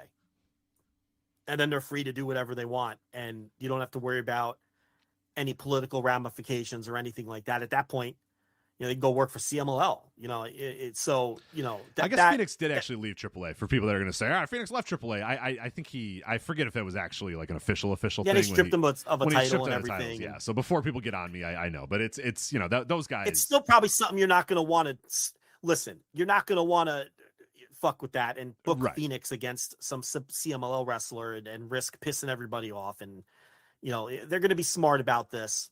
And, I think the key thing for people to remember, and maybe that there was never any formal money deal between AEW and AAA. It was just a friendly, we're going to work together. You're going to send us Kenny Omega now and then. We're going to, send you these guys, and then you're going to sign them. And, and so it's like, what could Conan do about it, even if he was upset? The answer is nothing. He can't do anything about it. Right. But, which probably, you look at New Japan as well. You look at like something like an Aussie Open. Those guys, worked both places, and then AEW signed them. And then they became property of AEW and not property of New Japan. And as far as I know, there's not like huge content. I mean, I think it's probably just, does it irk you a little bit if you're New Japan? Yeah, probably. I mean, it probably irks you a little bit, but I think everybody kind of realizes the scope of the wrestling world right now, and that it's probably healthier to work together than to work apart from each other. There's the Goliath that's, starting to fire up a little bit again about, national or global expansion and Europe and Mexico and Japan and stuff. So, this is probably a very good time for, if you're any of those other promotions, if you're the second tier of promotions, or you're not, for if you're in America and you're the second tier and you're another promotion across the world, like, it's probably conducive to you to maybe start to think about being a little nicer and playing a little more ball with these other companies, as opposed to fighting against them, because there's a Goliath coming, and they might be trying this shit again of global expansion. So be careful, be very, very careful there in Japan and Mexico and elsewhere. So, well, from a fan standpoint, what we now have is, we know the New Japan CMLL relationship is rock solid. We know that CMLL has begun working with Rev Pro. They just had those shows that I'm still catching up on last month. And we know that Rev Pro and New Japan obviously have a great relationship. We know that Tony has spoken about having a relationship with Andy and Rev Pro. And now the last piece of sort of that 4-way puzzle there is, now Tony has a relationship with CMLL. So all 4 of these promotions in 4 different countries, AEW, New Japan, CMLL, and Rev Pro.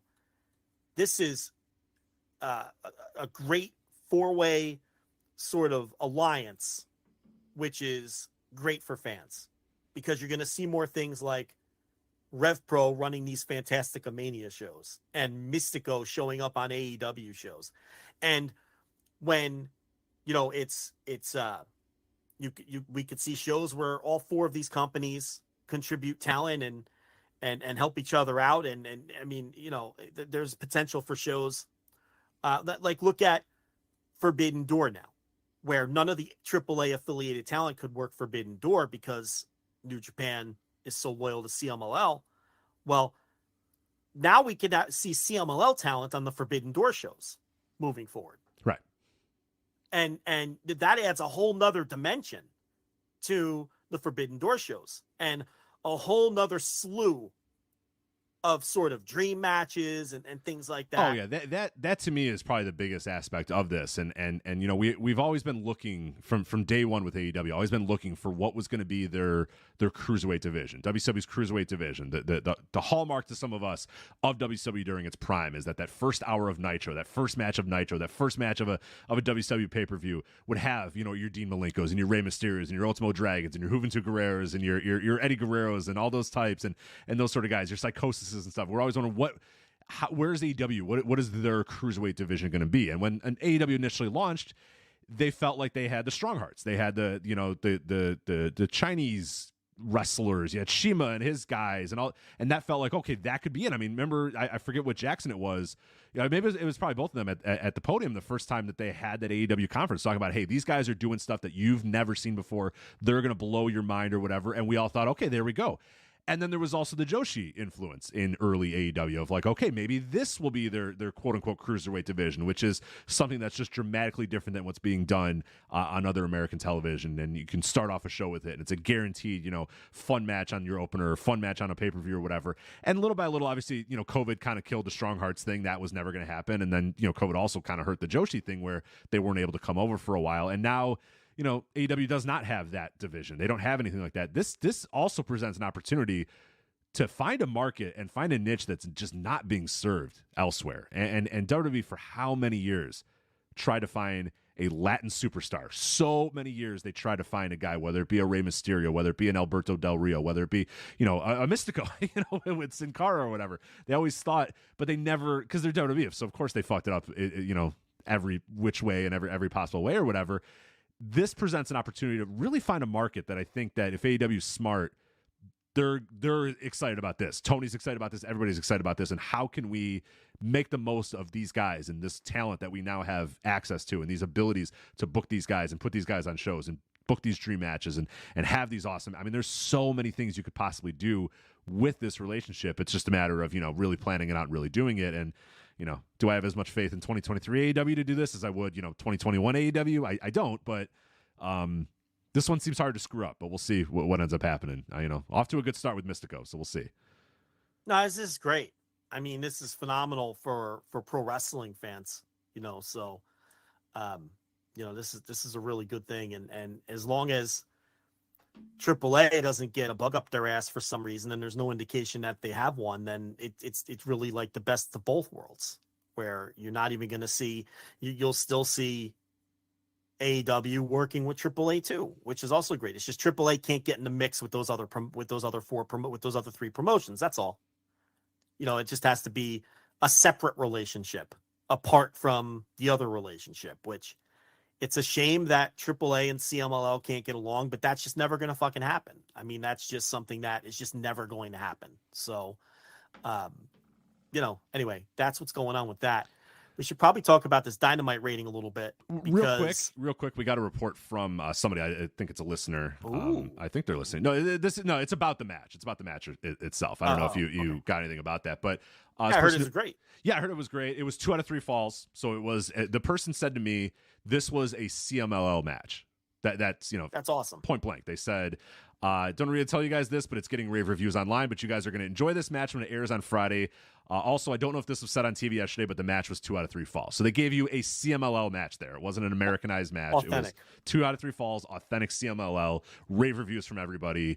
The picture looked awesome. Yeah, this person standing here, bunch of people holding up Mexican flags behind them, crowd going nuts for Mistico. So yeah, haven't been this excited on a Rampage in CM Punk, I think, is probably the last time I was this excited to watch a Rampage on Friday. The nurse was like, "Oh, sorry, my friends want to get drinks tomorrow. Is that okay?" And I was like, "Oh man, that's fine. Take all the time you want, honey. I don't care." You know, I really sold it. Like, oh, she's like, "Oh, I forgot to tell you. Is that okay?" And I'm like, I'll find dinner myself and just hang out here. Whatever. It's like, I'm just gonna eat pizza and watch Rampage. Fucking rocks. I can't wait. It's gonna be incredible. Yeah, I've heard all the same things, that it's an authentic Arena Mexico style match between the two. You know, and it might not be for everyone, but so what? Fuck it. Fuck them. Why seriously, why does everything have to be for everyone? Right? This is on Rampage at 10 o'clock at night on a Friday. this idea that everything has to be for everyone is just such misguided bullshit. You know, it's would I put an Arena Mexico main event with a guy who's never been in my company and the third rhythm guitar from Best Friends, would I put that top of the hour on Dynamite? Rich, I probably wouldn't. Okay? 10 o'clock on a Friday night to wind up people like us?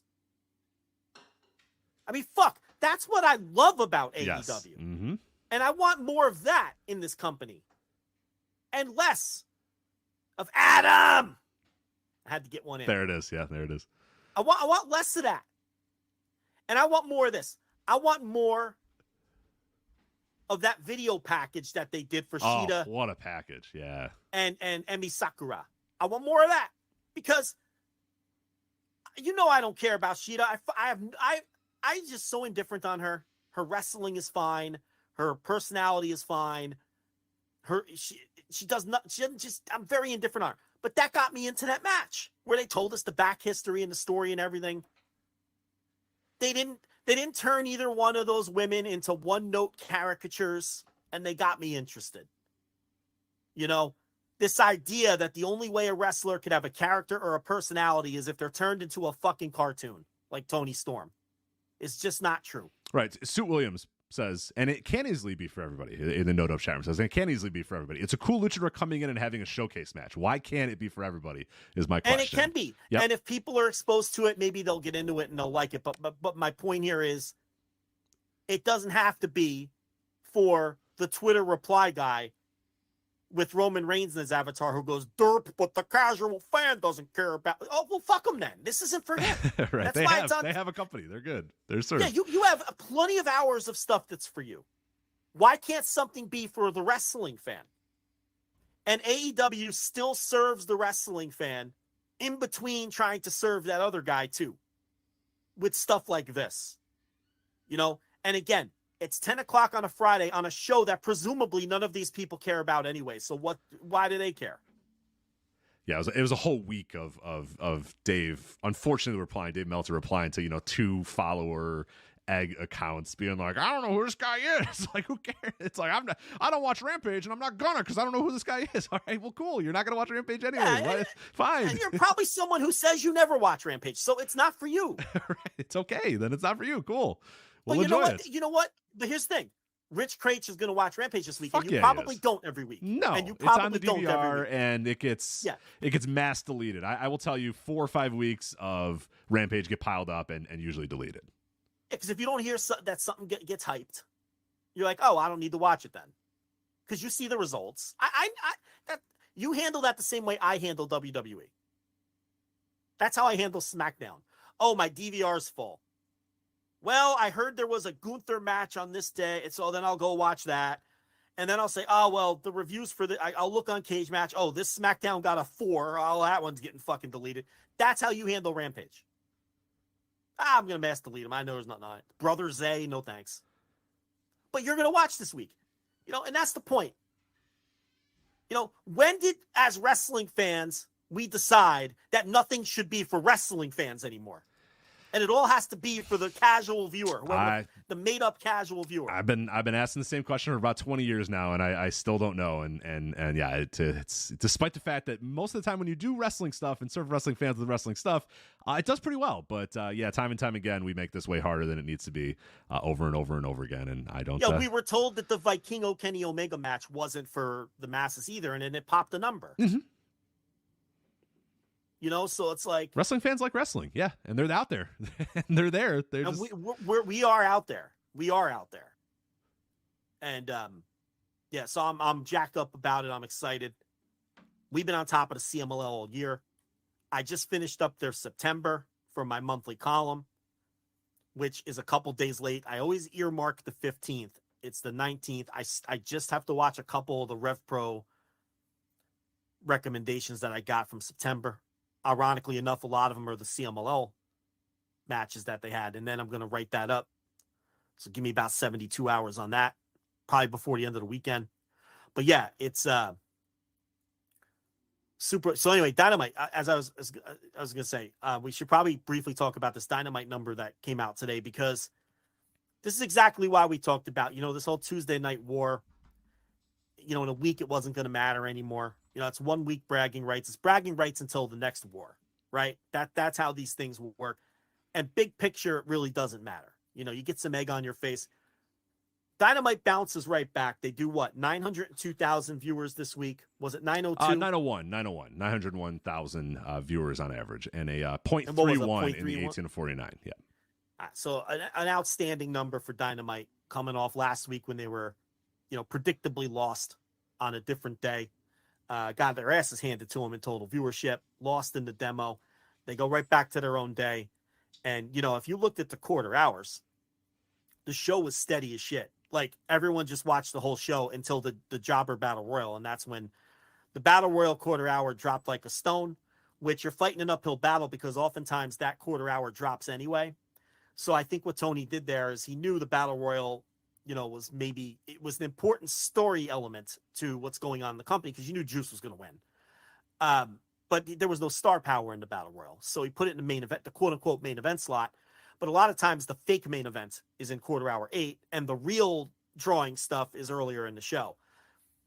Every quarter hour was steady, basically did the same viewership, same demo viewership. Yeah, you're looking at 1% drop, 1% add, 1% drop, 4% drop, 3% drop. It's very, very steady. It's all margin of error shit. It's, there's no narratives to be drawn from any of it other than people watched Dynamite this week and stuck with it all the way through and didn't really care about the Battle Royal. Not that the Battle Royal did atrocious numbers or anything, but the Battle Royal was the first drop. And then they had a 3-minute overrun, and that shot up because I guess people were tuning into whatever movie they wanted to watch or whatever, which helped. Young Shelton. They're trying to get their Young Shelton. Is that what it was? Young Shelton? Yeah, it always is, unfortunately.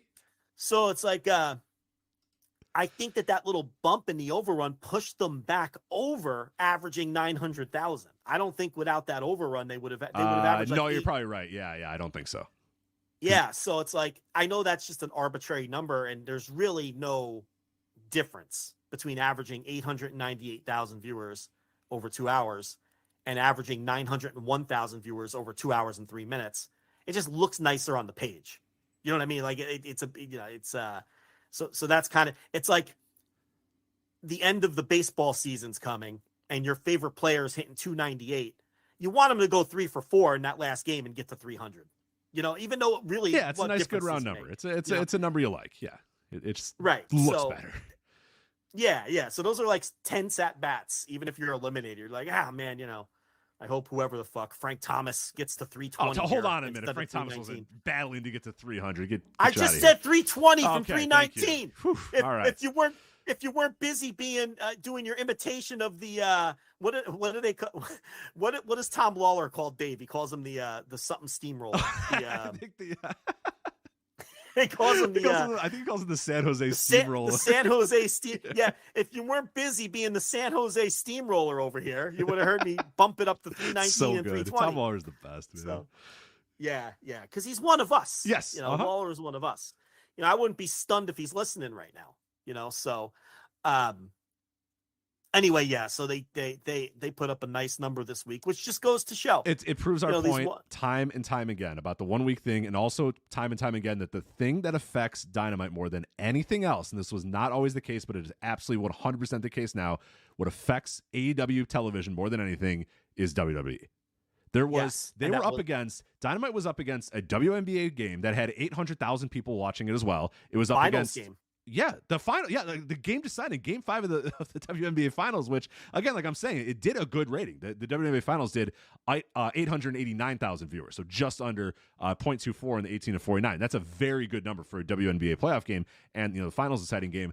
Also, there was an ALCS game going on at the same time, Astros Rangers. That was on FS1, but they had 4.6 million viewers and a 1.16 in the 18 to 49. But those things don't really affect AEW television anymore. There was an NHL game on as well that got just under 700,000 viewers and a 0.18 in the 18 to 49. Those are all sports properties, and in other eras, sports properties, big time sports games, World Series, finals, big time NHL games, but that stuff would all affect Dynamite and affect AEW television. Nothing affects AEW television more than WWE does right now. So they have used to be sports news and cultural events. Right, a State of the Union address, a debate, a presidential debate, whatever. You'd get all those sort of things. But yeah, now it's the storming of the Capitol. Unfortunately, that was remember that one? I do that. It happened on a Wednesday. I know, of course. There was a while there where there was like about 6 months or whatever, where like all of these just like crazy things would happen on a Wednesday. It'd be like a horrific hurricane is coming, destroyed, half of this state on a Wednesday. A bunch of people have come to storm the U.S. Capitol on a Wednesday. It's like, goddamn, Tony just can't catch a break here. And this stuff is still gonna look. Competition, all competition is always gonna affect. Sure. But your point, I mean, I think that's been demonstrated loud and clear. Now more than ever, WWE hurts them because they were head to head with WWE for what? How long did that last? 18 months or something? And they would just kick their ass. They would just kick NXT's ass every week.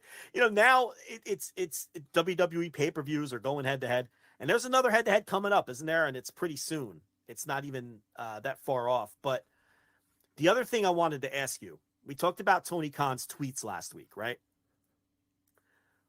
What's your theory on Tony Khan potentially playing 4D chess with the meltdown tweets? That there's a theory going around that maybe Tony knows what he's doing with this kind of thing, and he's sneaking in dynamite and collision plugs in the midst of his meltdown tweets, and also taking attention away from the fact that they lost the head-to-head ratings battle. Do you buy the 4D chess theory? Little buy or sell, little buy or sell here on the little PTI around the horn type stuff here. The first part of yours, is it cool that is it helping that he's throwing in plugs for Dynamite and Rampage in the midst of these crazy tweets? I don't think that because he knows the tweets are going to go viral. Yeah, I don't think that because of the all. Wild stuff he said. I don't think that matters at all. I don't think anybody that was on Twitter would go, "Oh yeah, Rampage is on this Friday." But okay, well, it mattering is different from, was it his intent? Maybe it was his intent. Now, I will say the second part of your question, I do agree with that, because the headlines last week were not NXT blitzes AEW in ratings or whatever. And that's how people are going to take it. Because people are going to tell me, no, the demo was kind of close. I'm not talking. You're talking to me who knows this shit. Your rank and file headline writer aggregator looks at number 1 and number 2 and says, oh my God, NXT had this and AEW had this in the total viewers. Eric Bischoff will do the same thing. Your grifters are going to do the same. Your headline writers are going to do the same. All that stuff are going to do the same. And the headline last week was NXT destroys AEW in the ratings, right? That's the dumb person's headline last week. You and I, we can look at it and go, the demo and this and that. The dumb person's headline is AEW gets destroyed by NXT, or NXT destroys AEW, whichever way you want to do it. The headlines last week were Tony Khan is a weird tweeter. Tony Khan's being weird. Why is Tony Khan tweeting so much? So I do buy into the fact. I don't buy into the fact that the tweeting helped the rating or whatever. I really don't, because it's we just talked about that earlier. The niche of the niche of the niche that is Twitter. The people that are on Twitter, they already fucking know about Rampage or Dynamite. No one's saying, oh, hold on a minute, Rampage. But I do believe that making the story and making the headlines on all the different aggregators and all the different websites, the fact that Tony Khan's tweeting and he's being weird about it, and all on YouTube and all the grifters and all that sort of stuff, they didn't have time to talk about NXT destroying quote unquote AEW. Their focus was Tony Khan's tweeting. What is he doing? So whether that was his intent or not, I don't know, but there's no silly tweets coming out this week. You know what I mean? It's pretty. And what about the point Suit Williams brings up in the chat, who, by the way, a good job out of Suit. The Saints are playing right now, and he's in this chat whooping it up with us. And the New Orleans Saints are playing an NFL football game as we speak. So that's a big time job. New Orleans Saints. Yeah, that's what he does here. By the way, Suit did a great job on the Gentleman's Wrestling Podcast here on the Voice Wrestling Podcast Network. Him and Jesse talking about is AEW losing their identity. Great show. Make sure you listen to that. Yeah, so he makes a good point too. It also got all the attention off of the quarters. Yes, of course. The angle, not the quarter hour ratings. Right, the actual literal quarters. The quarter roll of quarters with Friedman written across them. I forgot about that. Honestly, that might even be more of it now that I think about it. Yeah, because they have clearly pivoted from that. That was a because now huge Juice deflect has and now a pivot. A deflect and a pivot, yes. That's right. Juice has like the ring, the fake ring with the Cupid Zirconian or the Cupid Zirconia or whatever he calls it. Right? That's a good Juice, right? That is a good Juice. Yeah. So he's got the ring from TJ Maxx, with the I just saw that. Zirconia. I saw that. I went to the high school that the Juice Man went to just a couple days ago. Got to see his yearbook picture from the 2006 graduating class. Didn't you send that to me? I did. Yeah. Then I was at the actual school a couple days ago. I went to meet my buddy for an open gym or whatever, and he was like, hold on a minute. We stopped midway through the game, and he walked me over to their, the high schools have like all the yearbooks like laid out in like a not like a laminated, but like a framed thing or whatever. And there he is, old Juice. Yeah. Didn't you know a girl who banged him in high school, or you knew a guy who was friends with him? What was the deal there? I don't know if I know any of that. Yeah, I don't know. No, I knew a guy who knew him. No, I knew a guy who grew up with him too. That's what it was. I knew you knew someone who knew him or something like that, because he's probably around your age, right? Yeah. Yeah. He's right there with me. Yeah, I think he's a year younger than me. Give or take a year or something. People told me he was weird, and I went, well, yeah, he's a professional wrestler now. Like the person that knew him was like, yeah, he was kind of a weird kid. And I was like, well, of course he was a weird kid. He's a pro wrestler now. Like, I mean, he's weird by pro wrestler standards. Right. Like I'll tell you what though, he's really carved a niche here. He is like a great mid-carder. Like, the voice, the persona, like he's a great stooge for Jay White, like a mid-card stooge. He's like the perfect guy to do the JOB for MJF here before MJF faces the boss of the group. So I've enjoyed him and his comments in the background when Jay White's talking. But yeah, so a possible deflection and distraction from that controversy, which it appears as though they've pivoted from, and it looks like the roll of quarters is history. Now, look, knowing MJF, who knows? Maybe the roll of quarters gets back in the mix during the actual match with Juice, because MJF is a very stubborn's not the right word for this one. He's a very what's the word I'm looking for? Principled, very principled, very headstrong, very in his beliefs. Like, yeah, if he thinks this will be something that will be good for the story or whatever, I don't see him dropping it completely. And to be good for the Jewish community, right? Which is what he's very big on, and all of those sorts of things. So who knows? But it appears as though they have pivoted away from it. So I guess this is a long-winded way to say, I guess you agree with the idea that maybe a lot of Tony's surface insanity could have been 4D chess. Yeah, it may have been. I don't know. Because this week there's nothing. I don't know. What is Tony tweeting this week? I don't even remember.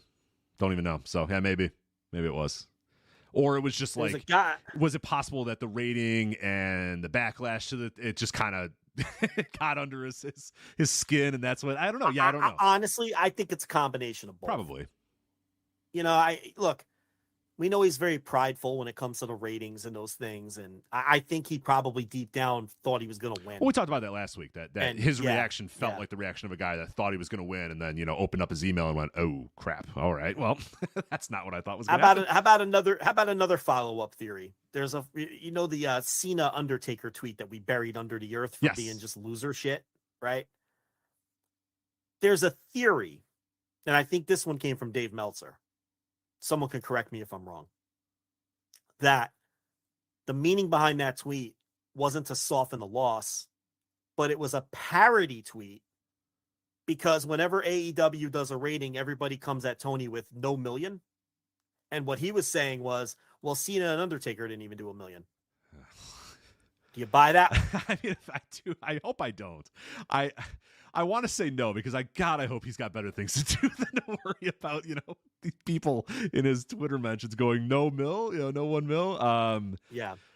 God, I hope not. You might be right. That was him kind of. That was, in other words, the idea is it was him getting back at those people saying, "Oh, what? No million? No million Tony, with the Cena and Undertaker." I can think of quite literally a million things I'd rather do if I was Tony Khan and had the money that Tony Khan has and have the access to wealth that Tony Khan has, that I would rather be doing than making sure I get one at, X Reigns era 69X or whatever, to make sure he knows that Hey, fuck that guy. I'm going to let him know with this tweet. It's like I can't even imagine how many other things I'd rather do if I was Tony than to do that. Got to make sure WWE counselor knows that. Right. Hopefully Gareth. I don't want Gareth getting.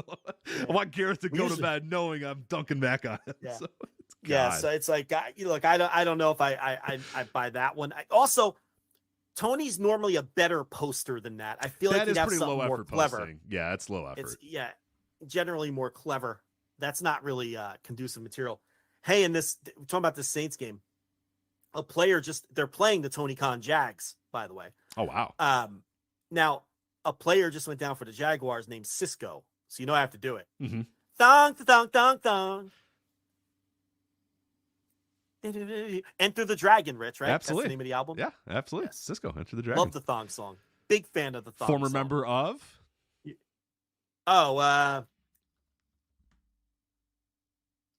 know what? Come on. I can't waste everyone's time. If you gave me like 4 minutes, I can come up with it. Come on. I'll give you 4 minutes, baby. Let's go. No. No one wants to hear me go, for 4 minutes. I think they do. You can get this. I promise you can get this. No, I know I can get it if I had enough time. I got to dig deep in the brain. Do you need a hint? But I would love a hint, sure. Okay. 2 words. That's not helping. I'm not going to come up with it. Oh, man. Now I'm starting to decide if I should leave you in your thoughts. Should I even tell you what it is? Maybe I'll come up with it halfway through the rest of the show. Okay. I'm sure the chat room will chime in, but they'll ruin it, of course. They'll ruin it, of course. But baby, make that booty go. That thong, the thong, thong, thong. Yeah. You just want me to tell you? Every time TLB comes home and I give her a hug and feel around down, I'm like, oh, I go, thong, thong, thong, thong. Yeah. Good for it's you. An exciting day. You know? Yeah, that's good stuff. Yeah. Drew Hill, by the way, is the name of the band. Drew Hill, God damn it. Former Dallas Cowboy, Houston Oilers receiver, too, but spelled differently. Oh, really? I didn't know that. This is DRU. Yes, they are DRU. They are DRU, yeah. Not, Drew Hill spelled in the... yeah, I believe it's named after a park. Manner. There's like a park in Baltimore that they're named after, so... Drew Hill, who I don't think he was a Cowboy actually, but he was definitely an Oiler. Love the Oilers. So I saw Warren Moon the other day, a week ago. Oiler and Ram. Yeah. Drew Hill played for the Rams too. Yeah. You saw who the other day? Warren Moon was I went to a card show, sports card show, and Warren Moon was there. Yeah. Wow, okay. So did not have a long line. Warren Moon. I didn't. No. I don't get autographs. No. What a mark! You're such a mark. I did not get an autograph from Warren Moon. I was at the card show walking around. I did not take. I wish I would have taken. I could have because I looked at this line. His line was not long. Did you bring your 1990 Pro Set Warren Moon football card to be signed by Warren Moon? And then sold immediately? The racket that was going on here was incredible. So you have like this giant table with like all these dudes, Marcus Allen, and then you have current Bears, Justin Fields is there, and then Gary Fensick is next to him or whatever, and then Richard Dent, and all it's this long lineup, and then Warren Moon's there or whatever. It's a long lineup of guys, and there's a long line to get these guys autographs. And then what you can do is you can get the autograph, walk to the table next to the autograph table, get it graded by a grader at that moment right there, who obviously is going to grade it high because yes, Warren Moon's right there, and I just saw you get autographed by Warren Moon, and then the table next to that guy is buying your autographed card if you want to sell it to him. Man. And people are doing it. I was like, you came here, paid $50 or whatever to get Warren Moon's autograph on a card. Then you paid $20 to get it graded, and then you sold it for whatever amount to this guy. Like, I don't know. Did you really make out? Like I feel like the people behind the tables know what they're doing here, and you behind the other side of the table are getting fucking like. You should have, that's that whole world is just. Oh, it is ridiculous. It is a ridiculous world. I did buy a whole set of Frank Thomas cards though. Speaking of the aforementioned Frank Thomas, $100. Came home with about 250 Frank Thomas cards. That'll work for me. Now that you're a mark for. Absolutely. Admittedly. Well, he's like the one guy I actually had all the Frank Thomas cards growing up. Like I would trade as a kid. Like I'm sure I gave up some very, very expensive cards, but I'm sure because I would be like, Ken Griffey Jr., take it. I want Frank Thomas. So I would trade any card for a Frank Thomas card or whatever. And I ended up at the end of my, card collecting days, I ended up with, 100 or so Frank Thomas cards. And now I think I've rounded out the collection here with the binder that I bought of Frank Thomas cards. But no, I did not pay to get a mark pick with Warren Moon. I should have. It's like 4 people in Warren Moon's line, utter shit. And then Justin Fields has really? He had nobody. I was like, that's Warren Moon, man. Like I almost gave a pity. I almost gave it a pity buy. Like, you know what? No, let me go talk to Warren Moon about like I don't even have anything for him to sign. I just talked to him about being an Oiler or whatever. But yeah, he had like 4 people in his line, and I was just like, what is going on here? These kids don't respect Warren Moon. Chicago. Yeah, he has no cachet here. No cachet, but yeah, that's the problem. Man, many a Techmo Super Bowl championship won with Warren Moon. I think that's what I would talk to him about. Yeah, I just talked about video games. The aforementioned Drew Hill, Haywood Jeffries, Ernest Givens, Curtis Duncan. That's always my team. That's always my team. Because people sleep on the Oilers because they don't because if you play Techmo Bowl and you pick the Raiders, everybody knows what you're doing. You're doing Bo Jackson or whatever. And then a lot of other people know, like people used to do the Chiefs, but then now other people, everybody knows about the Chiefs now with Okoye. Yeah, with Christian Okoye. So it's like, everybody knows. But you pick the Oilers and they're all like, oh, all right, whatever. And I'm like, all right, yeah, here you go. And there's Warren Moon slinging the pill, man, all over the field, all over the lot. Yeah, as they like to say in football, throwing it all over the lot. Yeah, Warren Moon rocked. Yeah, nice facts too. Lorenzo White, Alan Pinkett. Yeah, there's a lot to love about the little Houston Mike Oilers. Rozier, right, Nebraska. Yeah. He's definitely there. Yeah, you call a good play for him, man. Yeah, you're good. Breaking all those tackles, spiking that ball when he gets in the end zone. Love a little Techmo Bowl. Yeah, a little cutscene. Yeah, I should play that tonight. Yeah. Oh, yeah, it's such a great game. It never gets old either. You just put the game in, you're like, I'm playing a whole fucking season tonight. Right. It's 4 plays. The game is just stupid. It's just if I pick this play and you pick this play and your play doesn't match my play, I'm gonna score on you. You know what I mean? It's just not even a God, it rules. Techmo Bowl, you see, Techmo Super Bowl, you're right, but they did. It was a little different Tecmo, but yes, Techmo Bowl for sure. Techmo Bowl is just like a game of it's a puzzle game. Bo Jackson running around everybody. Right, yeah, right. It's a puzzle game made to be a football game. But a Techmo Super Bowl, then you start to add a little bit there. That Techmo Super Bowl is the definitive game, by the way. Now you're still going to get the nano sack if they pick your play. Sure, that is still going to be a thing, unless you really have the quick finger and you can get the pass off. But you might not even. You know what I mean? But but the thing is, in Techmo Super Bowl, it's a 1 in 8 chance that they're going to pick your play. Whereas in Techmo Bowl, it's a 1 in 4 chance because there's only 4 plays in the playbook. So it does, it decreases the chance of picking the same play. And if you're really good, even if they pick your run play, if you're really good and your guy is in excellent condition, yeah, there's a chance that you can get around the nano blitz and pick up some yards. I've played so many fucking games of Techmo Super Bowl. It's like you get all hyped and you're like, you got nothing to do. I'm going to play a whole fucking season because you think the games are fast. You get to like week 7 and you realize, I might have to put this down and pick it up, tomorrow. I'm not going to get through all 16 weeks here. But no, just the greatest shit, especially for the era, all the stats and the way that they calculate. Stats, the jerseys looked good. The logos looked good. All the right tiebreakers for the wild card teams. Oh, yeah. Like they got, it's just so fucking good. I even picked the Pro Bowl teams at the end, based on the stats. And for stat nerds like us, there was nothing like it, and if you're really good at the game, you're just trying to rack up ridiculous statistics for all your players. You give yourself a little goal. You'll be like, all right, I'm going to play. I know I can win the Super Bowl, but here's what I want to do too. I want to run for 2,000 yards with Alan Pinkett, and I want to get 150 catches for Ernest Givens. And, I always went for 600 passing yards in a game with Warren Moon. That's always my goal. Yeah. You give yourself little 600. 500's, 500's easy if you know what you're doing. Yeah. 600's like, all right, now we're getting it pretty tough here. This is kind of ridiculous, but. And you got to you got to give yourself little governors too. Like you have to not allow yourself to use the nose tackle sack cheat, where you just press down and then the jump button and you just nano sack the quarterback every time. Like you can't allow yourself to no use cheesing. You can't cheese. Can't be cheesing out there. No cheesing. Well, you have to restrict yourself. You have to say, all right, only 1 nose tackle cheese per game, and then you got to save it for the right spot, right? And then execute it properly. Because if you do it all game long, it's just bullshit. And that's how it's like Mike Golick ends up with 78 sacks by the end of the season because you're just spamming, you know what I mean? You're spamming the fucking nano sack. But, oh, what a fantastic game. Yeah, man, I'm going to go play that right now. Fuck the rest of the show. MLW, they had a show. It was fine. Move on. All right. Bound for glory. I'll be there. Move on. All right, yeah. I guess we'll do the rest of the show. We only got an hour, and then we can go play Techmo Bowl. But also on Dynamite this week, we should note Sting made his retirement announcement.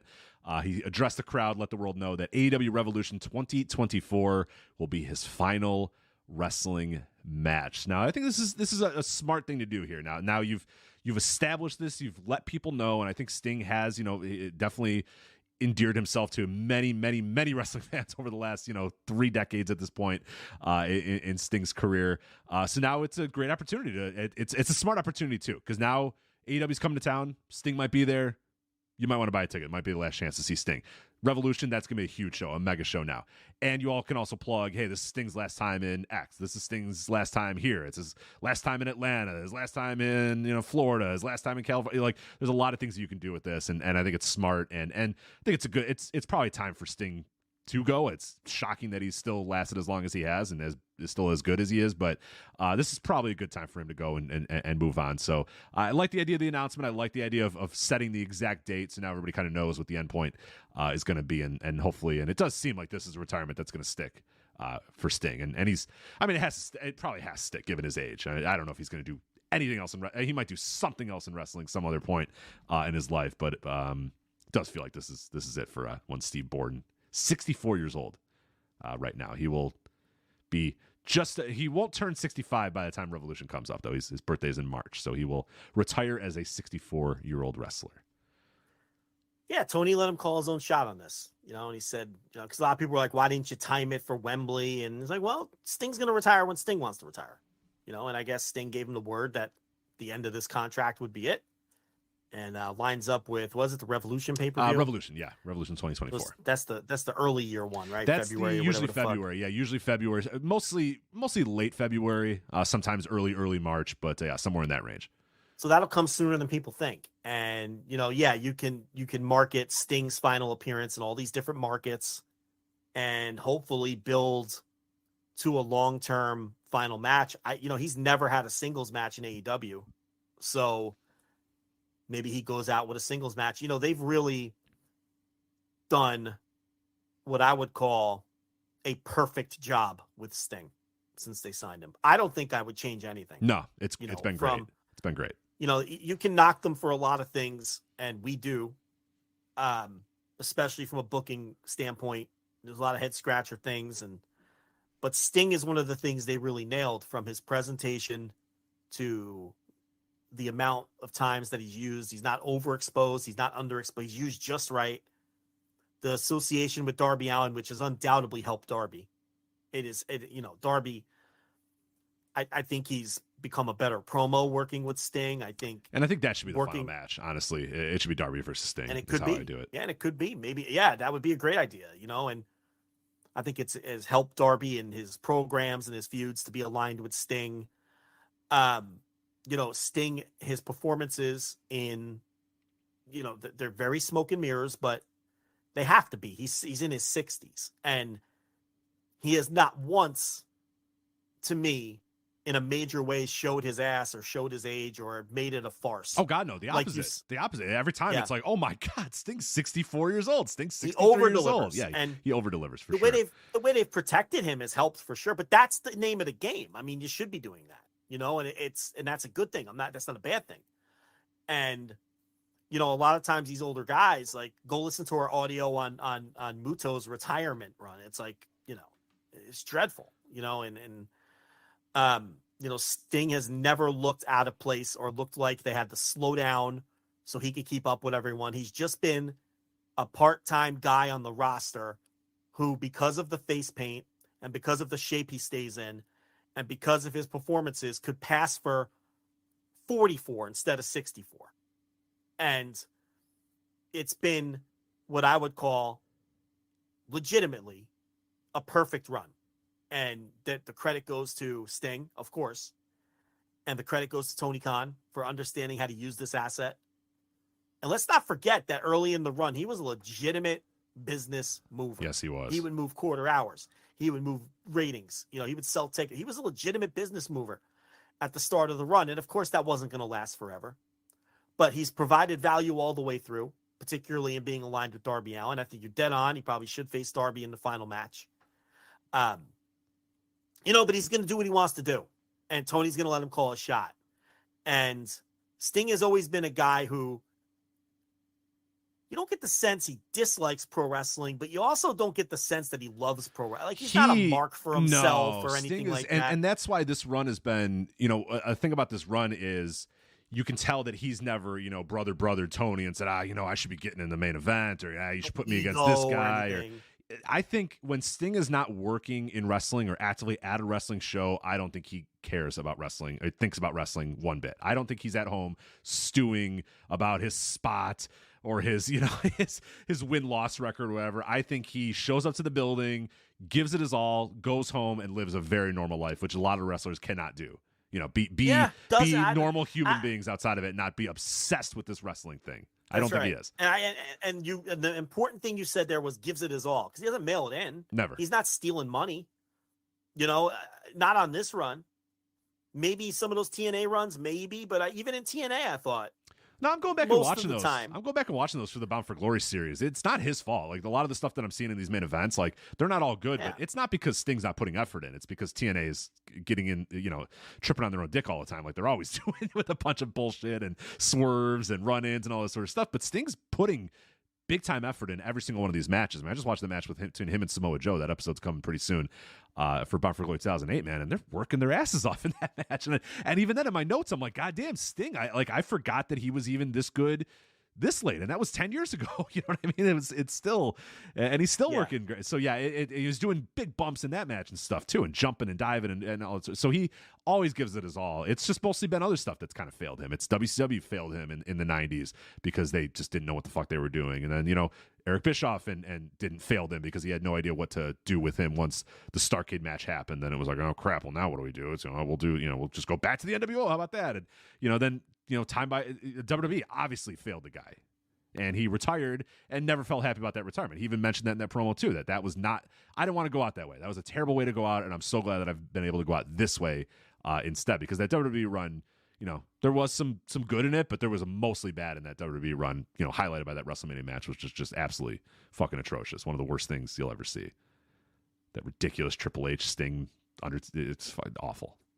Yeah, and I mean, he only at the end of the day had 3 or 4 matches, and then the Seth Rollins match where with the injury and everything, and on this run, and remember that was 2015, and he didn't come back to AEW until 2021.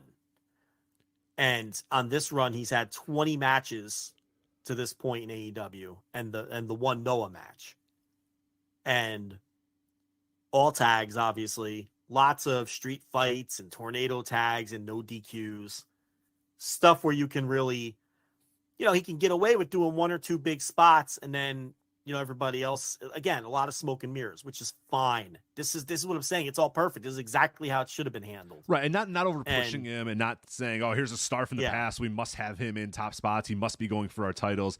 I mean, the guy's been firmly placed in the, mid to upper mid card from day one, and that's fine. That's perfectly fine. And you know what? You know what's funny?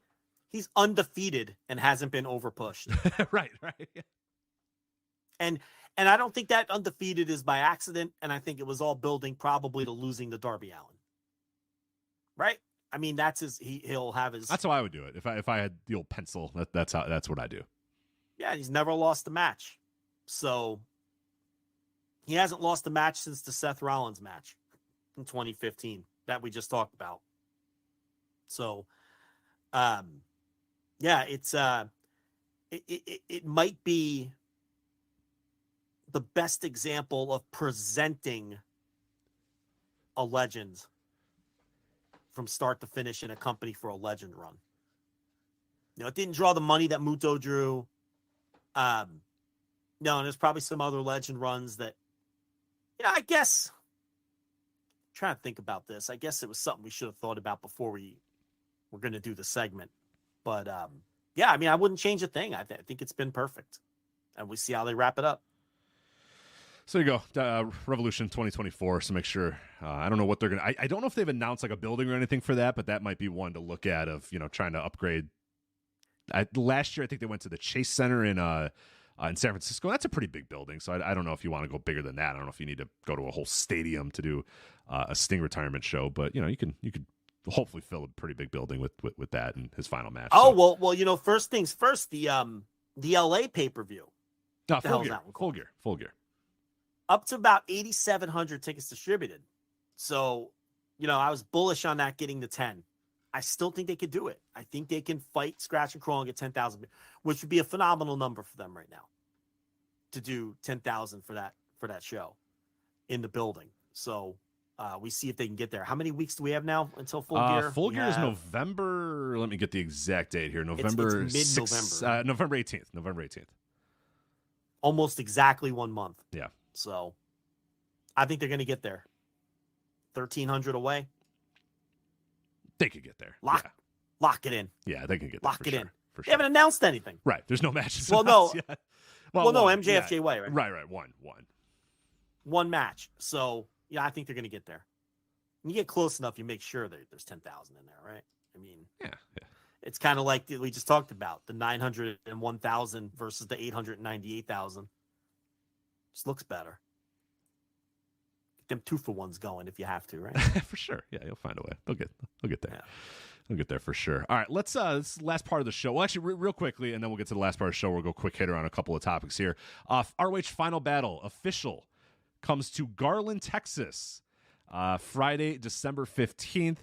Tickets go on sale October 27th. Now, that's not important as much. Final Battle's coming back. We all kind of knew ROH Final Battle was going to happen. That it's happening in Garland, Texas. I know there was some rumors that it was maybe Hammerstein Ballroom or whatever. That's not happening. There were some rumors that it was going to be in the way end of December. That's not happening. It's December 15th, Garland, Texas, the Curtis Colwell Center, ROH Final Battle. The big news, the interesting news about this, though, is the note that was kind of slipped in there that you and I noticed and a few other people noticed, that Final Battle is being listed as, quote, exclusive to Honor Club. That means nobody subscribes to this fucking Honor Club. Yes, that means. That's exactly what that means, because the prior ROH pay-per-views are obviously available on numerous different outlets, pay-per-view and fight and all this sort of stuff. This one is, guys, we need you to subscribe to Honor Club, please. So if you want to watch the show, you need to get on Honor Club. So please get on Honor Club. So that leads me to believe that, we're looking at dire subscription numbers for Honor Club right now. Which adds up. I mean, because it's just those shows get no buzz whatsoever. I anecdotally know a ton of people who give up their subscriptions. So, we'll see. I mean, they're punting on what, 30, 40,000 pay-per-view buys? Is that what about these ROH shows do? I think so, somewhere in that range. I mean, I think like the low end would be 20. You're probably taking between 20 and 40,000 pay-per-view buys, which at because they weren't 59, weren't they? They were like 39 or something like that, if I remember correctly. They were a little bit cheaper than the main AEW pay-per-views. They're $39.99 on my cable system. So nice little revenue drivers, but I guess the idea with this one is we got to get people to subscribe to this Honor Club thing. Now, here's the thing. I'm assuming this won't be an add-on. In other words, the ESPN Plus deal where even if you're a subscriber, now you also have to pay. Right. I guess we don't know $39.99. We don't know that. I'd be stunned if they did that. That's asking a lot, but that might be the way that it doesn't make sense. Just put it on pay-per-view. Right. Because you're going to make more putting it on pay-per-view rather than asking people to take 2 steps. To subscribe to the service, then buy the pay-per-view inside the service. A service they're not familiar with, maybe. I mean, to me, you're just, I don't know, just keep it on pay-per-view if that's the case. You're going to make more money versus I don't think you're going to drive enough subs to the service. That seems clunky to me. If you're just going to give people Final Battle as part of their $9.99 that month, I think it'll work to some degree to get people to subscribe. Oh, for sure. I mean, I'm back. Then what you're going to have. I'm back. You got me. You got you. I think there's a number of people are coming back. The idea might be, all right, they know internally, they probably have their estimates. Let's say they anticipate if this were on pay-per-view, 40,000 people, 30,000 people buying this pay-per-view. How many of those people were already Honor Club subscribers? Let's say if Honor Club hasn't lost a single subscriber. What did Tony say when he gave the first numbers? 12,000 subscribers or something like that? Yeah, somewhere in that range, say, let's just call it 12. So we know people have dropped it, but let's just assume it's still 12. for the sake of this discussion. Okay. That means that there'll be 18,000 people who you project would have purchased the pay-per-view. And now if they want it, are going to have to subscribe to Honor Club for the $9.99. Why wouldn't those 18,000 people do that, especially if they're getting the show $30 cheaper? Of course. Right? Yeah, of course. So you figure you're getting at least 90% of those. Let's call it 90% of those people. So even just for the sake of easy math, let's say you get 15,000 of those 18,000 to subscribe to Honor Club. Well, you've just more than doubled your Honor Club subscriptions by putting the pay-per-view on Honor Club. Now, you're losing money short term because you're going to make more if you put it on pay-per-view for $39.99. But long term, you want people to subscribe to this thing. Because long term, you'll make more money the more subscribers you have. Right. You want them to subscribe, find out that they enjoy the service, they find stuff, or they forget to unsubscribe from it or whatever. You want the long-term growth of the Honor Club as opposed to the one-time purchase of a pay-per-view. Okay, great. And all the pay-per-views have been great. So they've gotten a lot of people to come back and rebuy those pay-per-views time and time again. But I guess the idea would be, let's grow this Honor Club thing a little bit. And it's a good idea. I mean, I get it. I absolutely get why they're doing it. It'd be tough for me to swallow, giving up the revenue for those pay-per-views, which has done pretty well. But if Honor Club, if the numbers are as dire as they probably are to necessitate this, then you got to do something with this Honor Club thing because it's dying on the vine if not. Yeah. And if it's an in-app purchase, then this doesn't make any sense to me. That doesn't make any sense to me. Unless it's like $10 on an in-app purchase or whatever. But in that case, it's like, yeah, you're even still, I think people are going to see that as being jerked around and asked to do too much. Right. You're creating a gateway, yet another gateway for them to get through. Yeah. Right. Too many steps. And I wouldn't even approach it that way.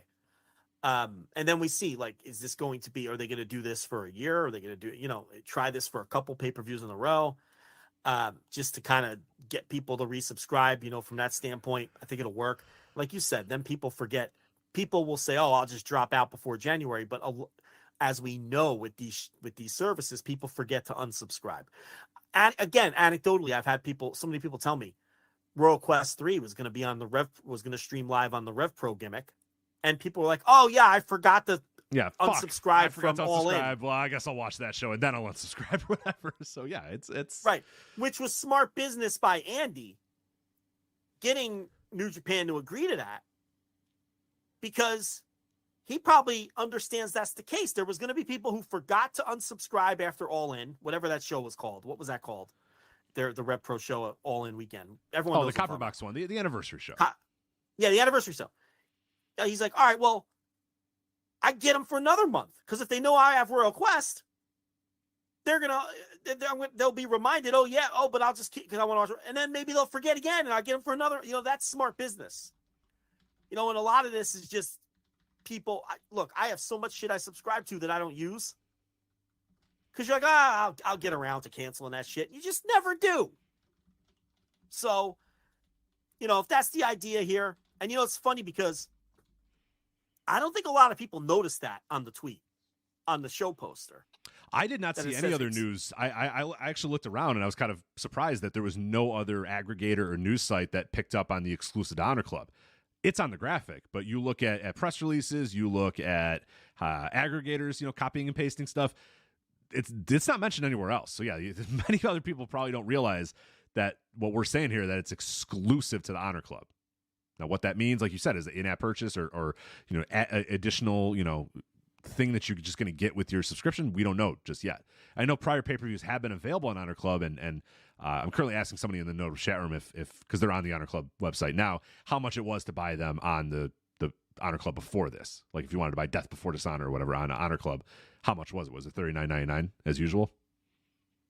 I'm sure it was. Yeah, I'd be fairly certain it was. I'm sure it was the same price, but I would be pretty surprised if this is the same price and then not available on pay. That I don't think would be a wise move, unless there's some issue with their pay-per-view distribution. But why would there be? I don't. No, someone's asking about Hammerstein. It's not Hammerstein. It's not Hammerstein. Garland, Texas. December 15th, Garland, Texas, Curtis Colwell Center. because their production team and all the crew was down there already because they're in Texas around that time for what the fuck is it?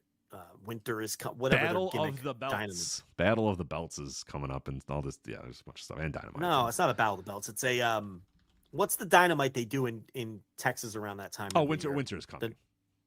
Is it Winter is Coming, or is that the one in January? That I thought was I don't know. Nah, got me. I don't know when Winter is Coming usually is. Well, there's probably a freakazoid in the chat.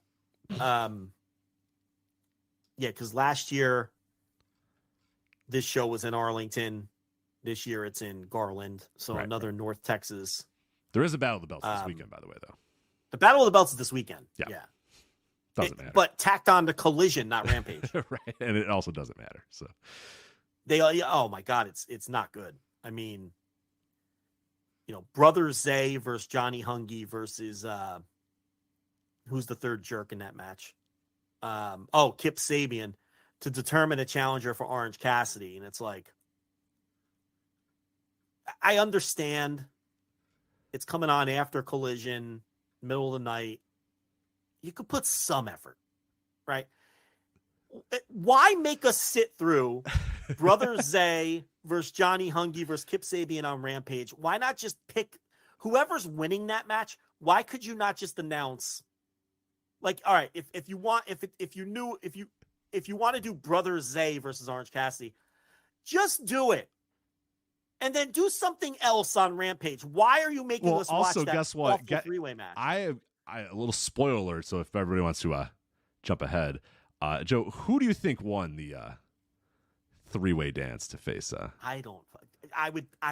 I guess Johnny Hungy. Yeah, that's who won. So yeah, so it's like, of course, it was going to be Johnny Hungy out of those three names or whatever. Was it just announce? So that's my point. Johnny Hungy. Just announce Johnny Hungy, and then you don't have to waste a segment on Rampage on a three-way match. That I don't care how much of a freakazoid you are. No one could possibly want to see that match. Who wants to see that? At Battle of the Belts, by the way, the Acclaimed defending their trios championships against Matt Menard, Angelo Parker, and Daniel Garcia. Chris Statlander versus Willow Nightingale for the TBS title, and then Orange Cassidy versus, spoiler alerts, move forward if you really care about the three-way match, Johnny Hungy. Ruined my Rampage experience. I know. I'm sorry. But there you go. That's an impromptu preview for Battle of the Belts. But it's not the only big time show going on October 21st. I won't be watching Battle of the Belts, Joe, because I'll be at Impact Wrestling's Bound for Glory 2023 from the sold out Cicero Stadium in Cicero, Illinois. This pay-per-view is available voicesofwrestling.com/fight. So if you want to watch it live, voicesofwrestling.com/fight. Alex Shelley versus Josh Alexander for the Impact World title in a main event. Mike Bailey versus Will Ospreay, your semi-main. Impact Knockouts World title. Trinity versus Mickie James. Impact X Division title match. Chris Sabin versus Kenta. Chris Sabin, the champion. MK Ultra, Killer Kelly and Master Slamovich versus Deonna Purrazzo and Tasha Steele. So the Impact Knockouts tag team titles. The Rascals, Trey Miguel and Zachary Wentz defending their Impact World Tag Team titles against ABC of Ace Austin and Chris Bay. Then a Monsters Ball match, PCO, Rhino, Steve Macklin, and Moose. And then a Call Your Shot Gauntlet match that so far only has Dirty Dango and Jake something, but several other names to be announced later. I think it's a pretty damn good card, honestly, for Impact Wrestling. I'm all in on Shelley and Alexander. I'm all in on Bailey versus Ospreay. And that Trinity Mickie James got me pretty excited as well. So all looks like a pretty fun show. Rascals versus ABC looks solid too. So yeah, I'm looking forward to it. Do an instant-ish reaction live for that show. So I will not, obviously I won't be able to do it after the show immediately, but my plan is to the next morning wake up and record my live thoughts being there. If I don't get a chance to record, I'll write it. But one way or another, you'll get some sort of instant-ish reaction for Bound for Glory, either on Sunday morning in written or audio form for my live thoughts for Bound for Glory. So there you go. Will Ospreay. Yeah, Will Ospreay, Mike Bailey. That's why I bought the ticket. They announced Will Ospreay. I was just like, I can't miss Will. If Will Ospreay can't wrestle 30 minutes from my house and I not go, you know what I mean? Like, you can't miss this guy. Are you kidding? No. can't do it. I mean, I didn't care who he was facing. And he's facing Mike Bailey. That sounds good to me. And Alex Shelley and Josh Alexander sounds great. Like I said, a lot of stuff in that show. But really, my ticket was bought for Will. It's like if Will's wrestling near me, you have to go. I have to see. Can't fuck up an opportunity to see one of the best of all time. Wrestle in your backyard. Maybe a little chick magnet Punk makes an appearance, right? That'd be. Hey, he should. I've said. I love this wave of reporting, and I'm using reporting in the biggest air quotes ever, of people saying, Impact Wrestling would be interested in CM Punk. No shit, dude. Really? You think? How do you not make the call? Of course you make the call. Of course you make the call. Impact Wrestling would welcome CM Punk. Gee, you fucking think? Rich Craich would love to have sex with Tony Storm. Report that, too. Go report that. See how far that goes. Like Chappin. Yeah, Chappin. Report that. Rich. Interested. It's like, come on. Of course, Impact is interested in CM Punk. You make the call. If you're Punk, of course. We talked about that a little bit last week. If I were him, I mean, I don't know how Juice Robinson's going to feel. Hey, you know what? I know his deep, dark secrets about where he went to high school. So, hold your horses, Captain. That's what he'll say. Great. What are you doing? That's what he would say. Yeah. Call him by my last name and stuff. Yeah. Call yourself the captain, huh? Right. He's going to come at you with that ring. Yeah. Throw the quarters at me, too, if he's still got them. But, yeah. It's Will Ospreay's in the backyard. You can't. But yeah, no, you should call Punk. You call Punk. If he says no, and then okay, but you make the call. Absolutely. If you're Impact Wrestling, you roll out the fucking red carpet to that guy if he's willing to come. For sure, you do that. So we'll see. Hopefully, I don't think he's going to do it, but if he really wants to prove something, and WWE's obviously not going to call, then I guess there's worse places to go. You could go to MLW, which I guess you want to talk about MLW now. I've been patiently waiting. Let's do it. MLW Slaughterhouse. For some here's how you got me to watch MLW Slaughterhouse, by the way, which is available on Fight. Well, I can answer that. VoicesWrestling.com/Fight, by the way. Hey, it's a big time pay-per-view from a Major League Wrestling company. So Major League, the world of which never stops. The actual way you got me to do this is this morning. You copy and pasted the following into my Slack chat here. MLW National Openweight Titles Falls Count Anywhere match. Ricky Shane Page, champion, defeats One Called Manders, parentheses, 46 minutes and 37 seconds. And that's all you said. Right. That's all you copy and pasted. And I said, oh no, oh God, all right, fine. And then I started watching MLW Slaughterhouse. So that's how it happened. It just happened like that. So it organically. Well, anytime you have a chance to watch a 47-minute Ricky Shane Page match, you have to take it. Gotta take it. You just got to take it. And much to my dismay, this was not on the up and up. This 46. I thought the bell rang and these two men brawled and hit each other with weapons and kendo stick shots for 46 minutes and 37 seconds. And I was like, I must watch this. This is a moment in time that I must need to be a part of. In fact, it was just a match where they went to the back and then they fought in the back. And then they pretended that they were fighting through the rest of the show, and then it came out in the semi-main event, and then they finished the match and went, that went 46 minutes, so it did not. I am guessing that one Ricky Shane Page and One Called Manders did not actually wrestle for 46 minutes, but you know what I love about this? Someone still timed it. Somebody still timed it through yes. the other two matches. Someone who works for Cage Match was like, I got to get a second stopwatch, right? Because what happened here is, so they're fighting and they're brawling to the back, and they go to the back, and Matt Stryker and Joe Dombrowski are like, do we even have enough cameras back there to follow these guys? They're like, we don't. And then so they go to the back and they're like, well, we'll try to follow them as best as we can. And then 4 seconds after they're in the back, they go to the ring, and the ring announcer goes, the following matchup is. It's like, oh, all right, we're just gonna. Right. It's like that match never ended, but we're just gonna move on with our day and see how that one ends. And right on cue, once another match ended, they were ready to come back to the ringside area to finish their match. So we got some cut-ins throughout the show. We got some cut-ins of them brawling in the back. Yeah, we saw them brawling in the production truck, and we saw them the fight. The ring truck. They got the ring courage truck for a little while there. Yeah. Yeah, the fight never stops in MLW. And then after 2 matches later, they finally brawled back into the arena. And was this the ECW arena again? It was, yeah. Run? Yeah. You know, it's so funny because early in the show, Manders comes out because they did spin the wheel, make the deal. Yes, you gotta do spin the wheel, make the deal. You just gotta.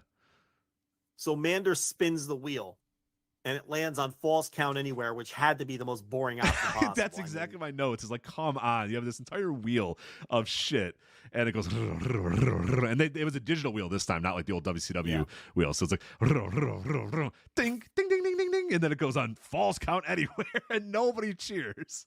And Manders makes a face. And Manders went, all right. He did like that thing, right? As both of his hands. Yeah. He was like, oh, yeah, that's what I wanted. Yeah. It's like, of course that's what you wanted. Matt Striker. Give him credit. He's trying his he's getting a paycheck. He's trying his best. I am not going to give Matt Striker credit. No, I do not have to hand it to Matt Striker. You have to. He goes, I don't have to hand it to Matt Striker. He goes, and I quote, "Oh, Falls Count Anywhere in this building?" And I'm like, you know, I got it. The guy's right. It's the ECW arena. Been a lot of great Falls Count Anywhere action here in the old 2600. I was gonna stop and pause on all the other match stipulations that were possible in the spin the wheel, make the deal, and then I decided there was probably something else that I could do. Yeah, I could probably just do something else with my time. So, the most boring match type gets picked. We also had a Chamber of Horrors match here. The second gear crew of Mance Warner and Matthew Justice defeat The Calling of Cannonball and Talon. Now, if you're wondering if this was an authentic Chamber of Horrors with an electric chair, it was. It was, yeah. A man was put in an electric chair, and the switch was pulled, much like Abdul the Butcher in 1991. Yep, classic match. I do a match that was classic because of how horrible it was. How awful it was. Yes. So, of course, MLW some 32 years later. Is my math right? Shit, was 1991. 30. That was 32 years ago. You probably remember that. You probably watched that show like in real time, right? I did. My friends came over. We ordered it on pay-per-view behind my parents' back, and then they yelled at me when the bill came, of course. And I remember specifically who was at my house, the place we got the pizza from. That was 32 years ago. Holy shit. Yeah, horrendous match. And why you would do this again. What are they doing here with Chamber of Horrors, spin the wheel, make the deal?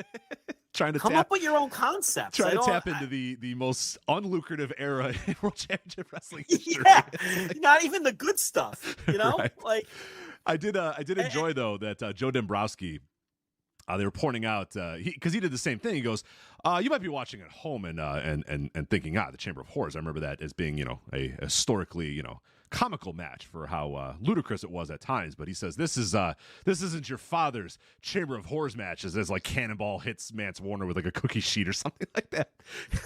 and then Matt Striker said, and I quote, "You're right, Joe. MLW reflects the world in which we live." What are you talking about? Listen, Matt Striker. He's you gotta hand it to him. Yeah, Super Mario on this night. Matt Striker. He was dressed up. They were doing a Halloween costumes. Yeah, Joe Dombrowski was doing his nails. It's not even that close to Halloween. It's so early. It's not close. So Joe Dombrowski is dressed up as Nails, WWF superstar Nails, or he's just trying to be a prisoner. And Matt Striker was Mario, the laziest Mario costume, like bought on the way to the venue at a Spirit Halloween shop. Stop that Spirit Halloween. Because Joe texted him and said, they want us to wear Halloween stuff. And Striker's like, fuck, all right, hold on one sec. I got to get something. Right. Yeah.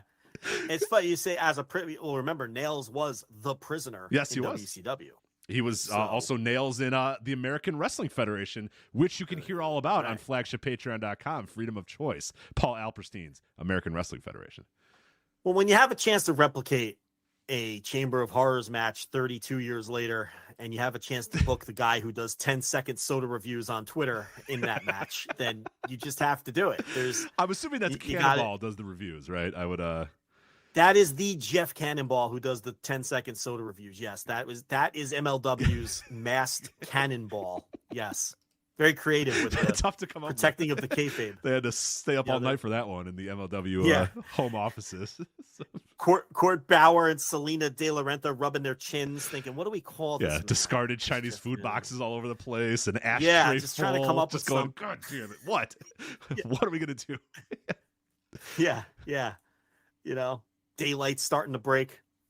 You know, what do we call this man? Hey, but listen, good for Jeff Cannonball to get this this MLW gig. But yeah, I think it was Talon who got electrocuted, though. I don't think it was. Now, you have Jeff Cannonball right there who's shaped like Abdullah. Yeah, exactly. A perfect recreation of Abdullah the Butcher, yes. You know, so it's like, why aren't we just going all the way? You have to commit to the bit, right? And just go all the way with it. So I don't understand why Cannonball wasn't the man who got electrocuted. I tell you, Talon sold it, though. He was like convulsing in the fucking electric chair. Yeah, gotta do it. Gotta do that. Yeah, and you know what? That match, it's all time bad, but it's also it's now all time great. Like I went back and reviewed it a couple times for multiple Patreon shows. I did a Spin the Wheel, Make the Deal series, and I also did, because that's when NXT was going to bring back Spin the Wheel, Make the Deal, which I believe they did this week. Suit Williams points out Shotzi and Roxy did at on NXT this week. So lots of spin. Again, if you got to take an idea, maybe 1991 WCW is not the one to do, but you know, hey, that's fine. That's it is what it is. That's what we do in wrestling these days. We don't take from the good, we just take from the bad over and over and over again, and apparently never learn and never improve or anything. But yeah, so you got to get, but it has a charm to it. It now has a charm of, you know, Cactus Jack not knowing that Rick Steiner pulled the old switcheroo on the electric chair, you know, does a belly-to-belly suplex to put Abdullah on the electric chair. And Cactus Jack's like, I'm going to pull it, while the crowd's like, no, Abdullah, no. And he's just like, he does it, and sparks fly and everything goes, and then, Then a man, died on the opener of the pay-per-view, and then they went, well, all right, well, Flying Brian. Here he is. Yeah. See, there was a time when wrestling fans just thought that kind of shit was dumb. If they do that now, like, people think it's great. Yeah. It's goofy. That's good. It's fun to be goofy. Yeah. No fun Lanza doesn't like the Chamber of Horse match. Yeah. So then they had time for Big Josh and PN News. That's my favorite part of that pay-per-view. A man died, and they're like, well, our next match is Big Josh and PN News versus the Creatures or whatever. It's like, all right, Big Josh and Bad Blood have to settle their feud here. Right. So then they had One Call Manders come out and spin the digital wheel. You know, they stole this concept of the Falls Count Anywhere match that goes on for the duration of the entire show from Wrestle Circus, Rich, which is where I saw this the first time in 2016. The participants in that Falls Count, they started the Falls Count Anywhere. They wrestled to the back. Then during intermission, the two men came back out from the curtain, you know, trading blows. Then they came out there in the main event once again and were trading blows. And then they came out on the next show and they were still trading blows, these two men. Wrestle Circus really took it far. Do you want to know who those two men were who took place in the Falls Count Anywhere match where I first saw this concept? I think they're both canceled, if I'm not mistaken. Oh yeah, Wrestle Circus was a who's who of cancellations. I don't know. Yeah, I'm Michael Elgin. One man was Jervis Cottonbelly. Okay. And the other man was Big Dick Justice. Those were the two men who took place in that. Apologies to Dick Justice. I don't know if Dick canceled. Yeah, I don't think Dick is canceled, but I could be wrong. Again, it was a whirlwind. The speaking out was a whirlwind. But I don't know about Dick. I don't know if he. Yeah, I don't think so. I'm not sure about that either. I do notice here on Cage Match that Dick Justice did not wrestle in the year of 2020. That's a man who was very careful with the COVID, apparently. Because, he took the whole year off. He has wrestled since. What's his gimmick in old wrestling? It's Dick J. LaHart. Yes. So he's not canceled. He is, in fact, not canceled. There you go. So apologize to. I am issuing an official correction. Dick Justice is, in fact, not canceled. So Jervis Cottonbelly, he got soft canceled, didn't he? Something like that. Yeah, he was trying to coast through it, and I don't know how that went. He's like Joe Lanza canceled, right? Like it's not like he's not wiped from the earth. I don't know. Yeah, I don't remember. All right. So what was next on this goofy ass show? Okay. So we had the middleweight title for title, the 2 middleweight titles. Did Rocky Romero bring the MLW middleweight title to Rampage? I don't know. We'll have to watch on Friday and find out. That'd be fantastic news if he brought the MLW. I would guess no. I would go on a limb and say Rocky Romero did not bring. Tony loves having those titles on the shows. And he is the MLW World Middleweight Champion. So, yeah, Rocky Romero with Selena De La Renta, who is back in MLW. I believe, am I wrong? Is this the third time she's tried to leave for Hollywood and then just came back to MLW and Hollywood didn't come calling and nobody else came calling and then she just came back? I swear to God, it's her third time. The bi-yearly Selena De La Renta is leaving MLW to pursue other things and then 3 months later she's back. It's only once. Is it just once? Okay. But, I've had it with her. I don't know. She showed a lot of potential early, but she just has go away heat with me. I don't know. It's just interesting that she left and was gone all that time and nobody was interested. Nobody called. Yeah, nobody called. But she manages Rocky and all these other people in the company. And look, I was refreshing all of my gambling sites furiously to see if I could get some action on Rocky Romero Akira, because there was no way Akira was winning the CMLL World Historic welterweight title. That would have been a big story. That would have been a big story. But I was trying to put not much action going on MLW Slaughterhouse. I was trying to put a couple units on Rocky, but I couldn't. No one was taking my action on that one. So he did, in fact, win. Perfectly fine wrestling match, I would say. They did maybe the best match on the show. Yeah, probably the best match on the show. They were teasing a little bit of an Akira. So Akira's part of The Calling, which is Ricky Shane Page's cult unit with Cannonball and Talon and Akira's in there too. And they were kind of teasing that Akira, as the match was going on, was getting cheered by the MLW faithful. And first Joe and Matt were like, well, is it just because he's representing MLW in this heated battle between CMLL and MLW, or do they simply just kind of see something in Akira a little bit? And little by little, they were seeing something in Akira, and he was taking to the crowd. They played. I will not.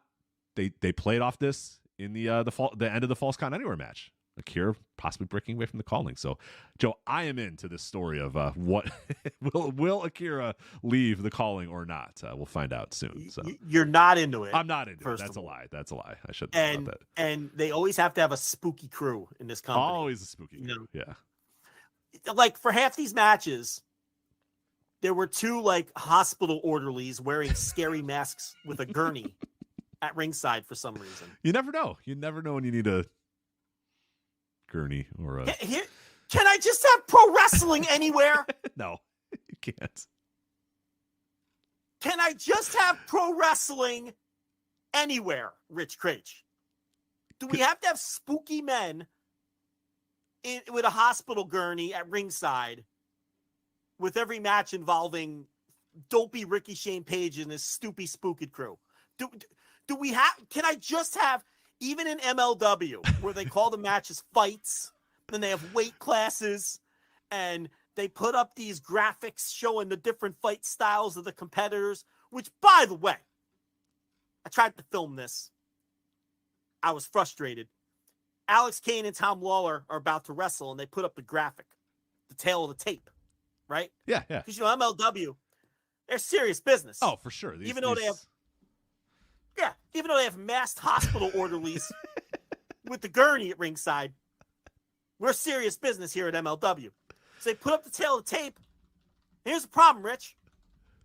Because of their goofy production, it's every 2.5 seconds, it's you get a test pattern. Yeah, it's all grungy and test patterns. It's like what I would do. It's like what I did when I was 18, and I just love grunge and test patterns and it's I'm just trying to read the tail of the tape.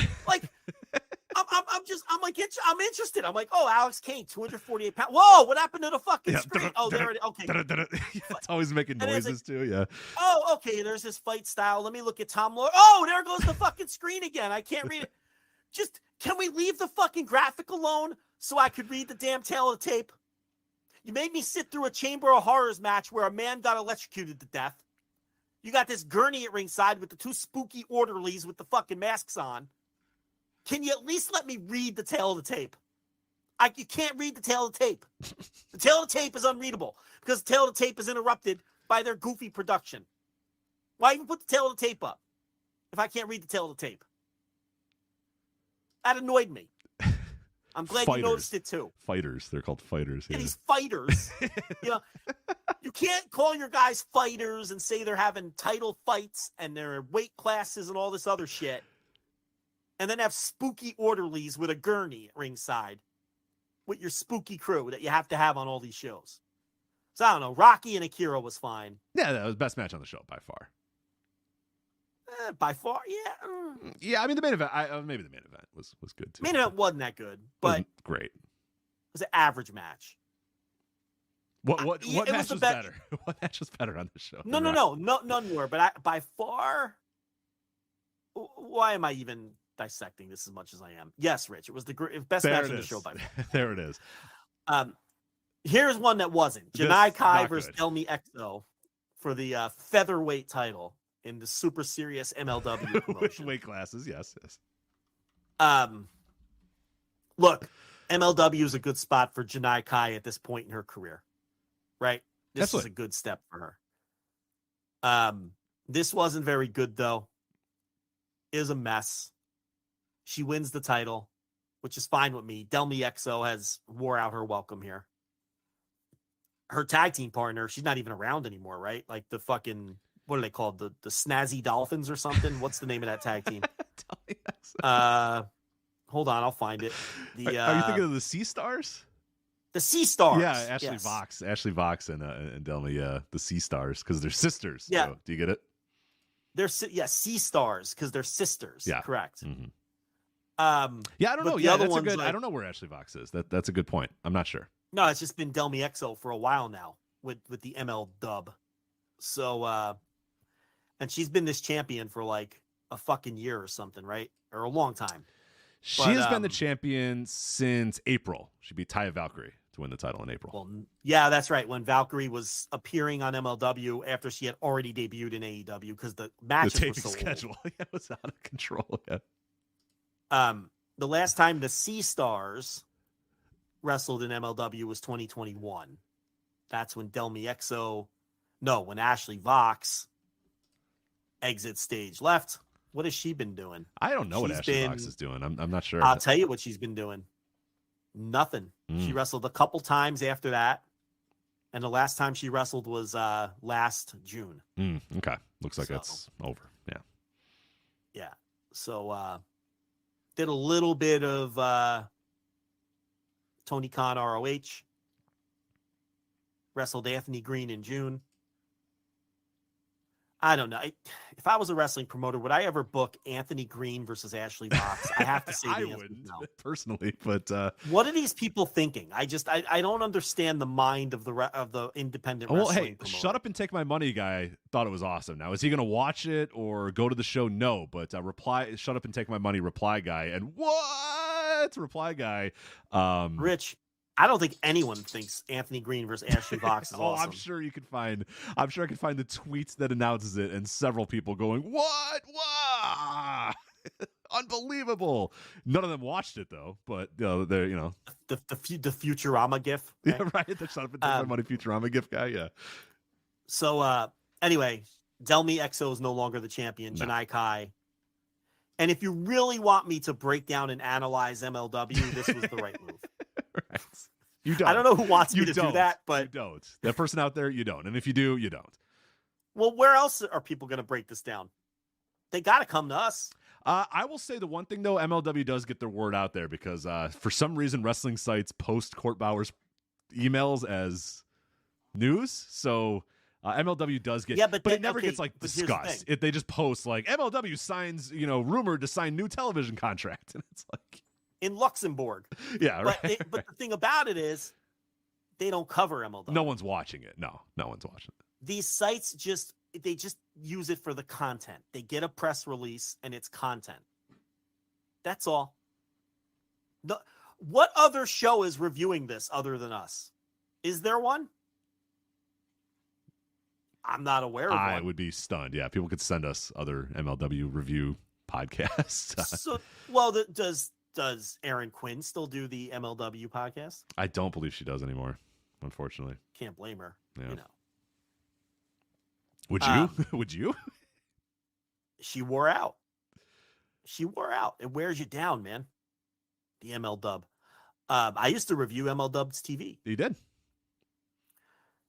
Couldn't take it anymore. It's too hard to follow. I don't even know where to watch it now. Where do you watch it? I believe on the YouTube. They're back on the YouTube again. Oh, they are? So, okay. Yeah. Maybe I'll put it back in the mix. But listen, that's my point. Look, someone's got to analyze this stuff.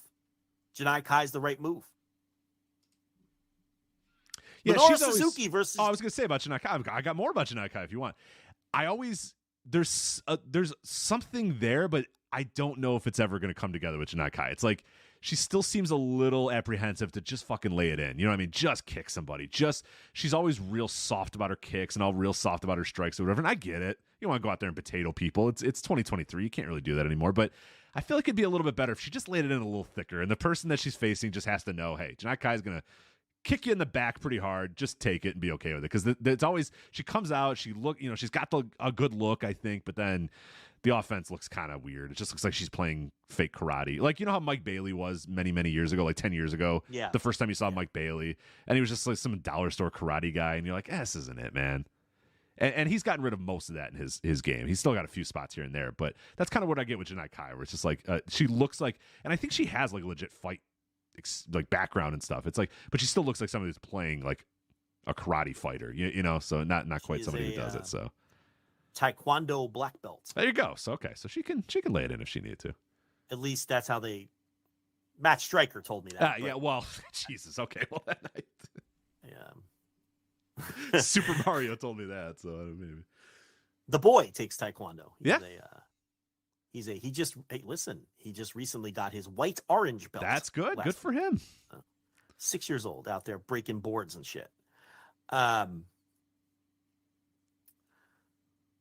know, his instructors are black belts, and they do some badass shit. So if she's a Taekwondo black belt, that's what I'm saying. If Matt Stryker is to be believed, which is well, it's always dangerous. But it says her background on cage matches: kickboxing and Muay Thai. Okay, so I don't know. So Matt has no idea. Clearly, she has no. He made that up. So but it's some discipline of fighting, but he doesn't know which, so he just said Taekwondo. He thought of an exotic one. He just threw it out there. Right, so, yeah. Tai Chi. I'm going to say Taekwondo. Tai Chi. Yeah. He thought Kung Fu was a little 1970s, right. So he went with Taekwondo. Yeah, look, she's very young, and look, this is why I said I think MLW is a good spot for her at this point. Absolutely. So, and I do think this was the right move. Minoru Suzuki, because MLW has this new alignment with New Japan, according to MLW press releases. Now, this is nothing more. This is nothing more than booking Minoru Suzuki because he happened to be in the United States, yes. right? Obviously, yes, of course. There is no agreement between. If you notice our earlier, there's a landmark agreement. Are you kidding? I'm going to read that. Joe, I'm going to read the press release from September 3 weeks ago from the desk, New York / Mexico / Tokyo. It's all the big stars came together and said, Major League Wrestling, MLW, and CMLL and New Japan Pro Wrestling today announced the formation of a landmark strategic alliance. You gotta hand it. I don't have to hand it to Matt Stryker, but you gotta hand it to Core Power. The man knows how to write a press release. The 3 world-class organizations will unite for a variety of crossover collaborations commencing this October, aka this show right here, right? Yes. Right. Yes, this show. They united for a variety of crossover collaborations, aka this show here. The Strategic Alliance creates the ultimate stage for each organization to showcase their signature fighting styles and athletes. You gotta love Court because you gotta hand it to him, man. He booked Minoru Suzuki and said, "That's not enough. We have to pretend that we have a strategic alliance. A strategic alliance with New Japan." And then you book Rocky and go, "Oh my God, I got it." Now we got two. Yeah. Tom Lawler worked a G1 2 years ago. Let's slap the lion mark on him when he comes out. Right. That's what's happening here. It's incredible, MLW. You got to hand it to him. You got it. And it got posted by all the news sites, all the aggregators going, MLW launches strategic alliance with CMLL and New Japan Pro Wrestling. I didn't know that they said commencing this October. Like, because he had to let people know, like, oh, it's just October. It's just this match. Right. But the astute people would read that and go, oh, that just means Slaughterhouse or whatever. But people that would just read a headline would go, whoa, hold on a minute. But I think at this point you probably know the score. I can't imagine anyone's out there getting fooled by an MLW press release these days. But hey, you know what? Promoters promote. I'll take this over people posting shit on their Twitter account, match graphics on a Twitter account or whatever. You know what I mean? That's what some promoters promote. Courts hitting the pavement there, signing strategic alliances, getting press releases out there. Promoters are supposed to promote. You got to hand to the guy. I'm not criticizing him at all for this. This is what you're supposed to do. It's up for the rooms to figure out what's real and what's fake. My man Suzuki didn't even bother working the TV taping the same day as the pay-per-view. He didn't even hit his time cue in this match. Did you notice that? Listen. He didn't even do he did like the clap thing, but then like the song went and he was just like, I'm already in the ring, whatever. he didn't sync it up. Yeah. No, he didn't even bother syncing it up. That's the whole Minoru Suzuki experience too. Like, there's no other point. Like, you want to get people to sing the song. I'm looking at the TV taping, which was, again, done the same day. 0 New Japan. I guess the strategic initiative or whatever it's called. Strategic alliance. It was all of one show with like 1.5 New Japan wrestlers is what it was. Remember, he had Lawler as the half, right? I counted Rocky as the half because he was defending a CMLL title. Okay. All right. It's fair. Yeah. I'm not even counting Lawler. Yeah. If you want, you can add another half. Call it 2. Give a half for Lawler too. That's a real stretch. That's a stretch. Okay. Quarter, when was the last New Japan match he worked? If you want to count Forbidden Door against Serpentico? Yeah. Oh, yeah. Come on. Well, then it was June. There you go. Before that, you got to go back to April for the shows in DC and Philly. For Japan proper,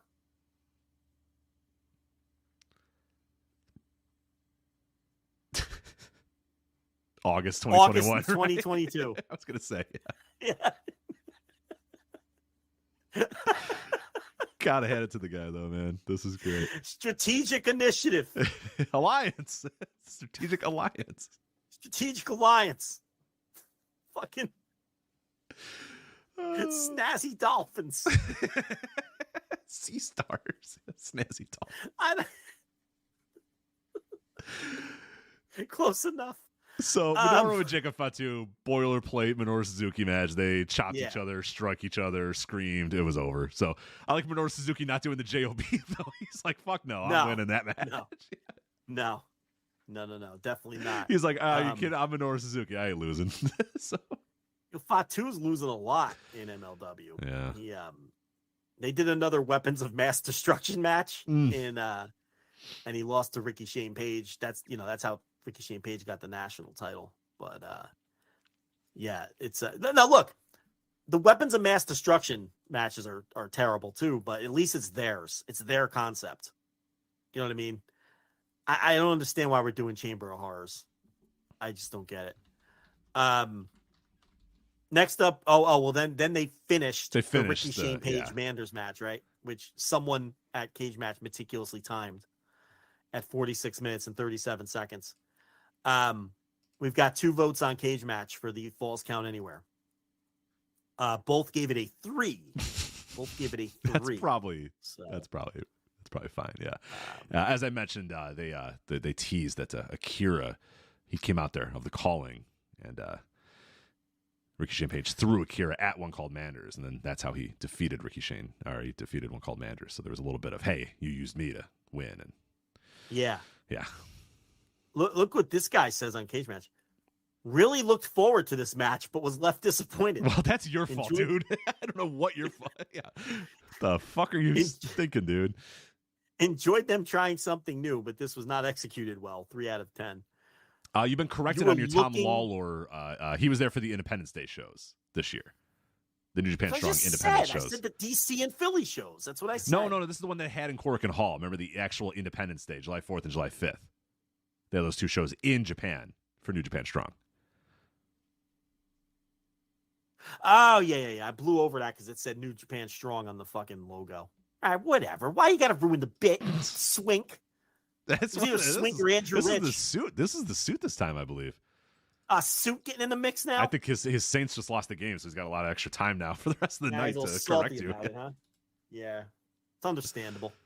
Tony's Jaguars really took it to him as I look up the score. 31-24. Yeah, they really took it to him. So. No, Saints came all the way back and tied it at 24. Oh, did they? Well, they were down 24-9. Yeah. Came back and tied it, and then they win. I'm paying attention. I know do they win or they lose? No, Jaguars won. Well, then who cares? Yeah, who gives give a shit how much he came back? Oh, all right. Well, geez, Rich, I was just giving you some context. I don't know. Then the main event: Alex Kane, Tom Lawler. Alex Kane won. It was fine. Disappointing. It was disappointing. I will say one thing. You remember how last week I said, why don't wrestlers sweat anymore? My man Tom Lawler sweats. Gak is a sweaty guy. Well, notoriously hot building. Yeah. Absolutely. He was sweating, glistening. They were pushing the idea that he would be the first 2-time LW World Heavyweight Champion, yeah. And I looked it up, and it's true. I didn't think it'd be true because I thought, like in the 2003 days. Yeah, he thought like Shane Douglas got 2 runs at, or Steve Corino or whatever. I remember he was there forever. Yeah. But no one has ever held this title twice. They have very well protected this title. I'm looking it up right now. Never knocked them for that. They brought it back, and Shane Strickland was the first champion in the new MLW. He kept it for 91 days. Low-Key defeated him and kept it for 205 days. Tom Lawler defeated him and kept it for 154 days. Jacob Fatu had it for 819 days. And then Alexander Hammerstone had it for 644 days. So they've kept it. And Alex Kane now is approaching 100 days. Kane's going to hold a long time. And they push their top guys very well. They do. They do. They protect and push their top guys very well. I say that all the time. They make their top guys feel like a big deal, and it feels like a big deal when their top guys lose. Yeah, like Alex Kane comes out, and they have a really, people are all chanting the Boomaye. He's got like a whole posse and stuff. He comes across as like the biggest star in the world. The problem is the bell rings, and he's just not that good. So I like him. I just didn't like this match. I generally enjoy his stuff. His presentation's great, and he's over as fuck to the MLW fans. Yeah, the look and the feel is good. I don't like the in-ring as maybe as much as you do, but the look, the ring gear, the entrance, it all works for me. I just I think I always am so hyped up by all the other parts that the matches leave me a little disappointed because I feel like he should be awesome, and I don't feel like he's always awesome. So that's how I land on it, at least. His push was good. He worked up the card, winning the secondary titles, the tag team titles, and then eventually got to the world title. And that's the stuff MLW does well. And, the fans that go to these shows and are into the stories, he's over as fuck to these people. So that was the Slaughterhouse, MLW Slaughterhouse at the 2300 Arena. Keep that in the rotation, MLW. I've left my MLW off to the side this year, but it's time to get back at it. So no, well, it's not because I'm looking at the taping and it's brutal. There are a bunch of names you can't even click on Cage Match, which is never a good sign. No, that's not good. That's not good. They booked Ichiban.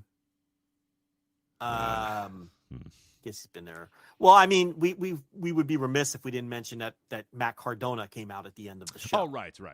So, now I'm over him. I don't know about you. I'm over Matt Cardona popping up everywhere. I don't know. His whole give everybody the finger and curse and say he's the indie god and all that. It's kind of. He did say one thing that I liked though in this promo that had me howling. He came out and said, "We're here in the 23 arena, and I am an ECW original." And the crowd was just like, because he's trying to, he's using the WWECW or whatever, which I thought was a great line. Did you notice Matt Stryker goes, "Hey, me too"? Yeah. Mm-hmm. So that's, you gotta hand it to Matt Stryker. That's Joe, you're right. You gotta hand it to him. Fuck, you're right. And his comedic timing was good, and he just slid it in there. And Dombrowski did the old school, give me a break, like the old babyface announcer thing, you know? You're right. I guess I got to hand it to him. God damn it. Yeah. There's a good announcer in Matt Striker somewhere. There always has been. But then he just says stuff, and you're like, shut the fuck up, Matt Striker. That's the problem. Forever, though. Yeah. Right. Yeah. It's never coming back out, but there's a good announcer in there somewhere. Yeah. You know, he says a clever thing now and then. You know, I notice he's a little better in the fall and winter because I think he's not busy on his phone looking at his fantasy baseball teams. I think that's what it is. He's got time to chill. Yeah, he's got like 100. Like I don't know if you noticed. He's like a hardcore fantasy guy, right? Yeah, doesn't he do podcasts and stuff about it? Yeah. Yeah, like he's been on MLB Net. Like I'll be watching MLB Network as background noise in June, and randomly he'll pop up. Oh God! Oh, we're joined by Matt Striker from like, the pro what? wrestling world. Talking about a little bit of fantasy talk. Yeah. And he starts talking about like his deep sleepers and shit like that. Like he's deep in the game for fantasy baseball. I'd like to get in a league with him and beat him. That I'd like to do. Come on the show. Him and Vince Russo. Do you think him and Vince Russo are in the same fantasy baseball league? They probably are, right? It's possible, right? I think it's very possible. He's a big fantasy player too. Yeah, I think it's very possible Russo. there. Vinny Rue loves the fantasy baseball. Well, is he as bad at that as he is at booking wrestling or what? I'd love to beat him too. You know what I'm going to do? I'm going to round up the whole posse. I'm going to get Matt Striker, Vince Russo, Gabe Sapolsky, all the baseball nuts. And we are going to have a fantasy baseball league. And who else can get Rick Boney in there? Get the Boner in there. Yeah, Rick got to get Rick Boner. Yeah, he'll definitely play. And he's a hardcore Philly fan. So what you do is you draft a bunch of Phillies so you can trade them to Rick Boney later. That's a veteran move. Yeah, that's a veteran move. Yeah, Kyle Schwarber in the third round for you, and then flip him a little bit later. Yeah. Right. To get what you need. You know. Yeah. No, that's that'd be interesting. I'd see if I could put that together. But yeah. So Matt Striker, you know, slipping that in, and that was pretty much it. You had, you know, now they're going to move in this direction with Cardona, and on the taping they had Cardona and Tom Lawlor versus Alex Kane and Mr. Thomas, which is, you know, his second with the Boumaye Fight Club, the old Blaster McMassive, Rich Thomas Sharp. Yeah.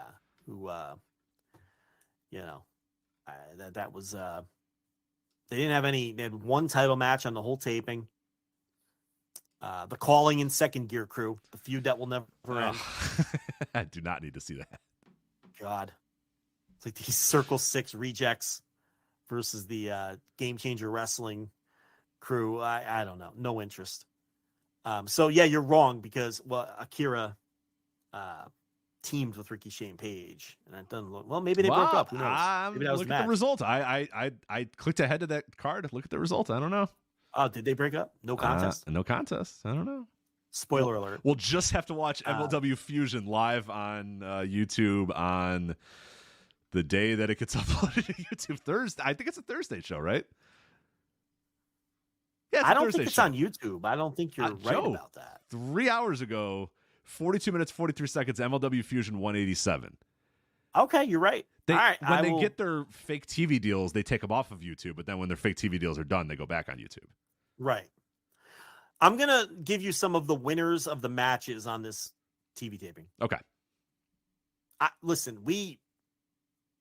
I follow wrestling pretty close, Rich. TJ Crawford.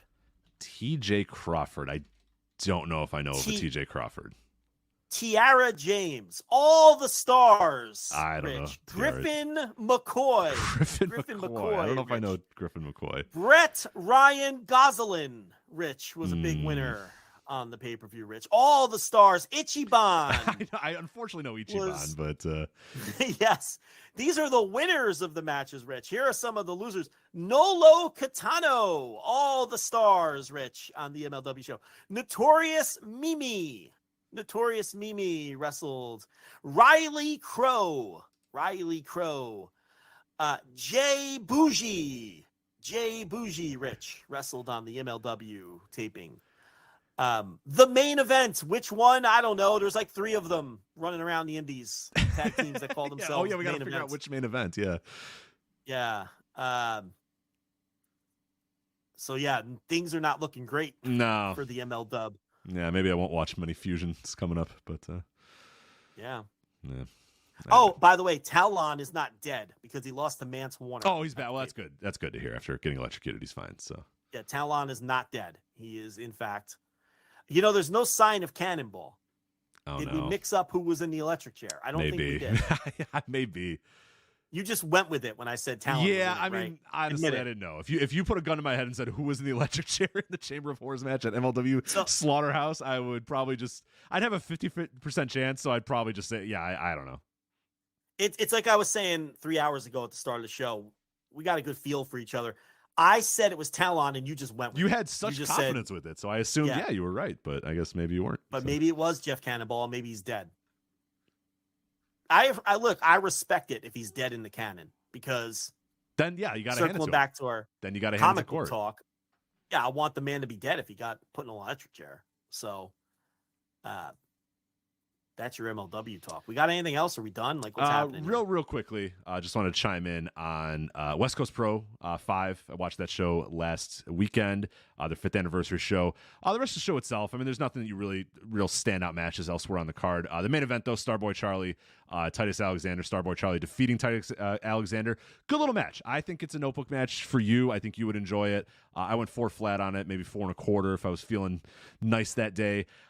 Good little match. It wasn't great. They do a lot of kickouts at the end, but it's a big story that they built up for a long time. So as long as you are kind of aware of the story and understanding that this is the big time, if you just swoop in and watch this match, you might be like, we're getting a little long in the tooth here. But I think they played the right beats, and both guys, I think, looked impressive. So I would definitely recommend that match if you're trying to, watch through. It's on independentwrestling.tv.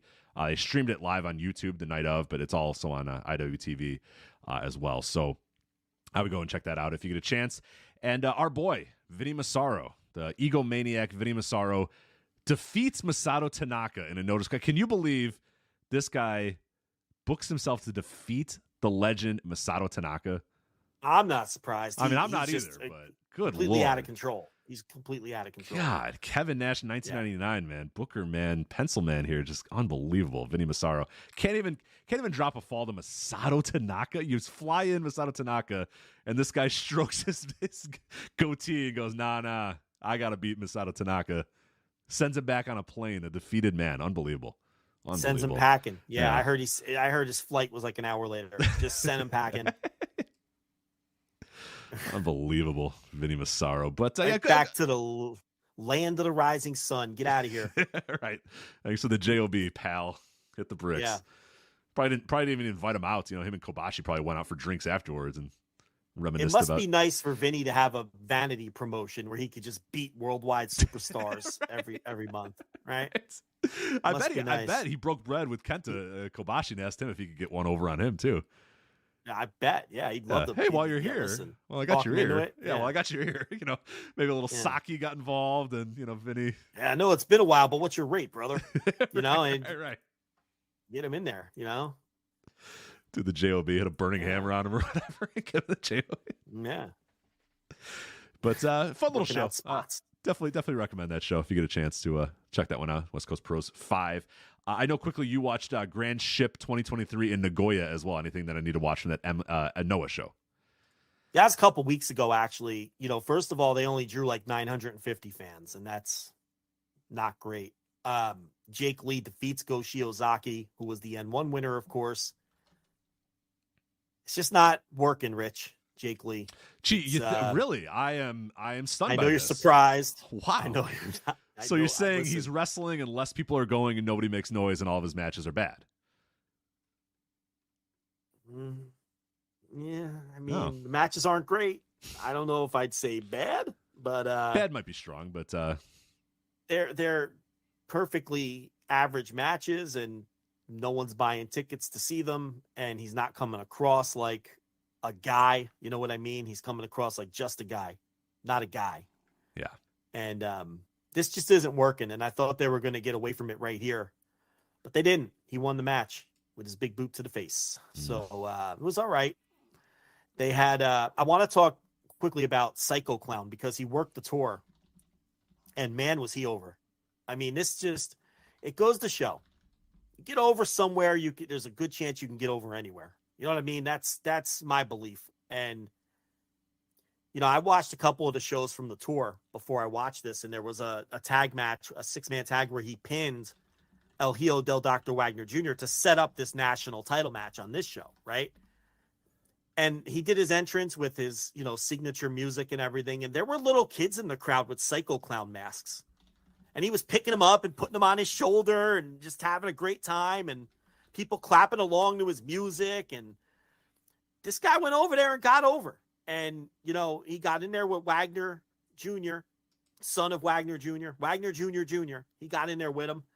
And they did the mask ripping blood match, Rich, and it was pretty good. I'd go like 3.5 on it.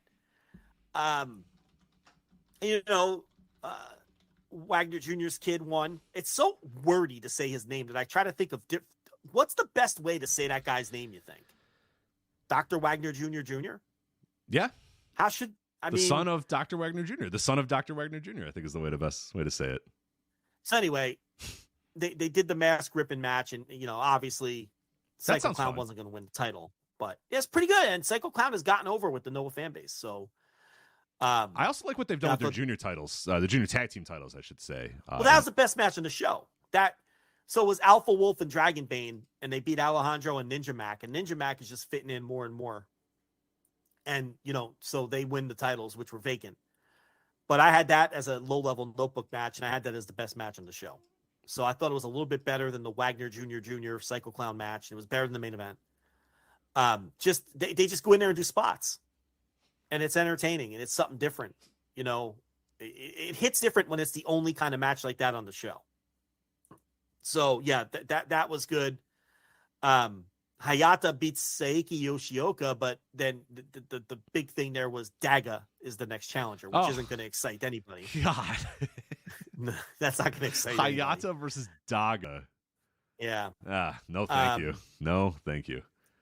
They took the tag belts off Saxon Huxley and Timothy Thatcher. They lost to good-looking guys, Anthony Green and Jack Morris. There wasn't much to the match, but I think Green and I'd rather have these titles on Green and Morris. Huxley and Thatcher were fun and wacky for a while, but I'm ready for something new there. And I did not watch the undercard. I only watched the top 5. So I can't give you anything on the undercard. But, one low-level notebook match for me, which was the junior tag. And then, the national title match was good.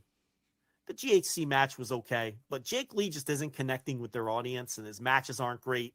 Yeah, I don't know if I can do a 21-minute Jake Lee match. I've done I've had a lifetime of 21-minute Jake Lee matches that the crowd doesn't care about. So I think he's Jake Lee. I mean, the view never changes with this guy. It's just I don't know.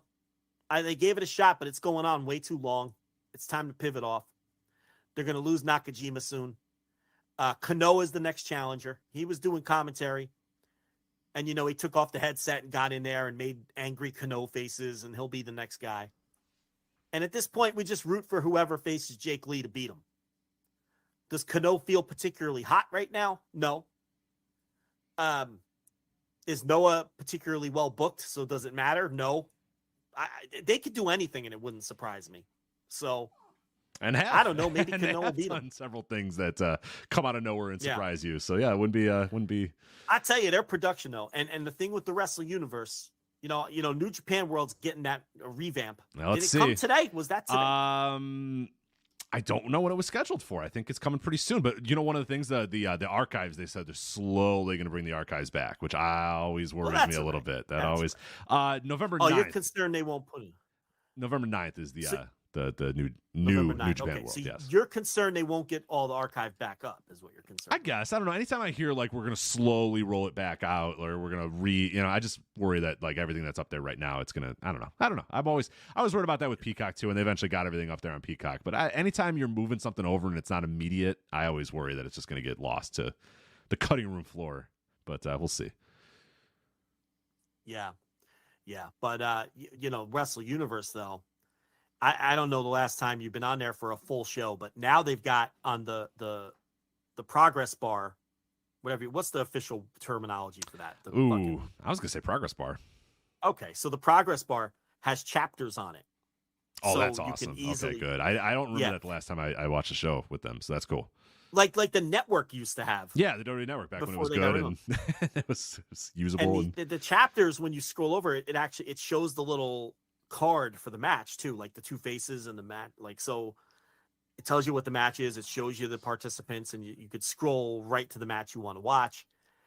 And they've got so many features that New Japan World doesn't have, where you can, put the gimmick in the corner of your gimmicks. You could look at other gimmicks, like that thing.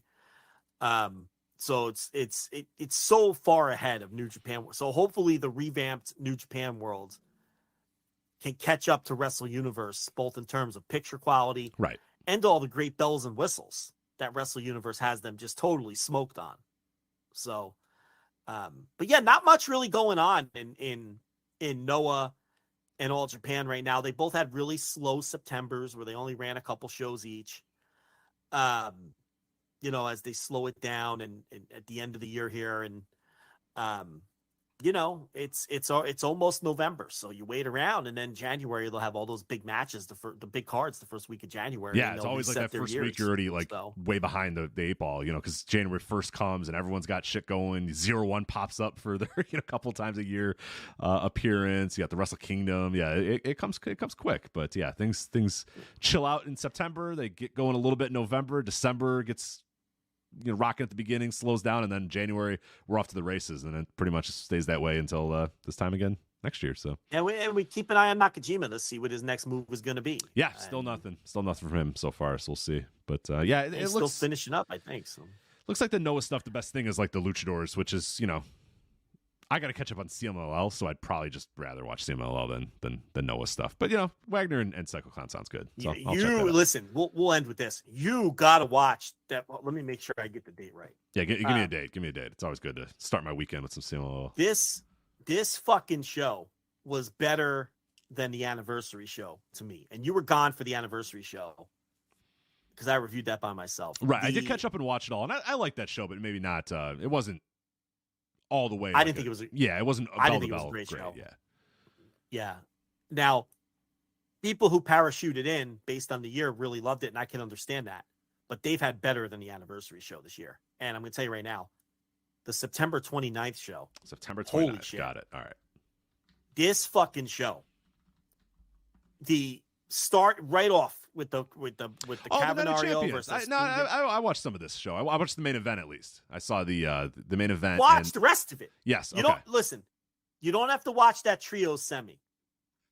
That didn't do nothing for me. It's a title change and all that, and I didn't watch the women's match. Right. The main event for this one, by the way, was Teton versus Masquerade Dorada. If you're wondering, was CML World Welterweight Championship. Mystico Virus was good. The minis match. I'm telling you, this Mercurio versus Perithito or whatever, Perithito. I'm telling you. I don't trust the cage match rating. I went Notebook. It's so good. The opener. This September 29th show is so good. I haven't gotten into October yet with the October stuff. But yeah, that Night of Champions show from the 29th, I think, is there's a lot of must-watch stuff on that show. So, yeah, that's one you have to circle. And then I'll have my Notebook roundup out with all the other stuff, too. There you go. We're told by Gerard DeTrolio, you do your bit. Oh, no relation to Finn. There you go. Just to make that clear. Co-host of the Emerald Flow Show here on the Voice Wrestling Podcast Network tells us Kento Miyahara and Yume Aoyagi is this Saturday as well. That's this weekend. Yeah, so big time show. Yeah. We not put that on our to preview, but we'll definitely review that show next week. So yeah, we're gonna watch it though because Yume Aoyagi. I just watched his last defense against Jesus fucking Christ. Hold on, let me grab my notebook. I know we're way over time. Hold on. I'm like Dave Meltzer this is here, Dave busting wrestling out through his papers while Brian sits there. Rustling through the Ryuki Honda. That was Cork and Hall. They did almost 1,200 for that too. Their Cork and Hall show with their main event match, with their title match, outdrew the Nagoya show for Noah. Wow, man. So well, that's what investing in your own will do, and what rolling out a red carpet for a legend who doesn't give a fuck about you does for another company. So I'm glad he brought that up. Okay, I had that at 4.5 minus. Whoa, okay. The Ryuki Honda match. Okay. No, yeah, you got to watch that too. I'm glad he brought that up because, and then Kento came out because remember we're wondering when is Kento. That's where we're going here. Right. You know what I mean? And he came out in the suit. And made the fucking challenge. But I think Gerard's in the chat. I think they lost the tag titles to the Saitos of all people. Yes, they no, did. I like them, man. I'm all in on Saitos. So we talk about so that they every put week. the tag. Now I didn't watch that yet because I didn't get into October yet. But so he challenged Aoyagi before they defended the tag titles against Voodoo Murders. So I want to watch that to see if their interactions and that and everything. You know what I mean? So in the title loss.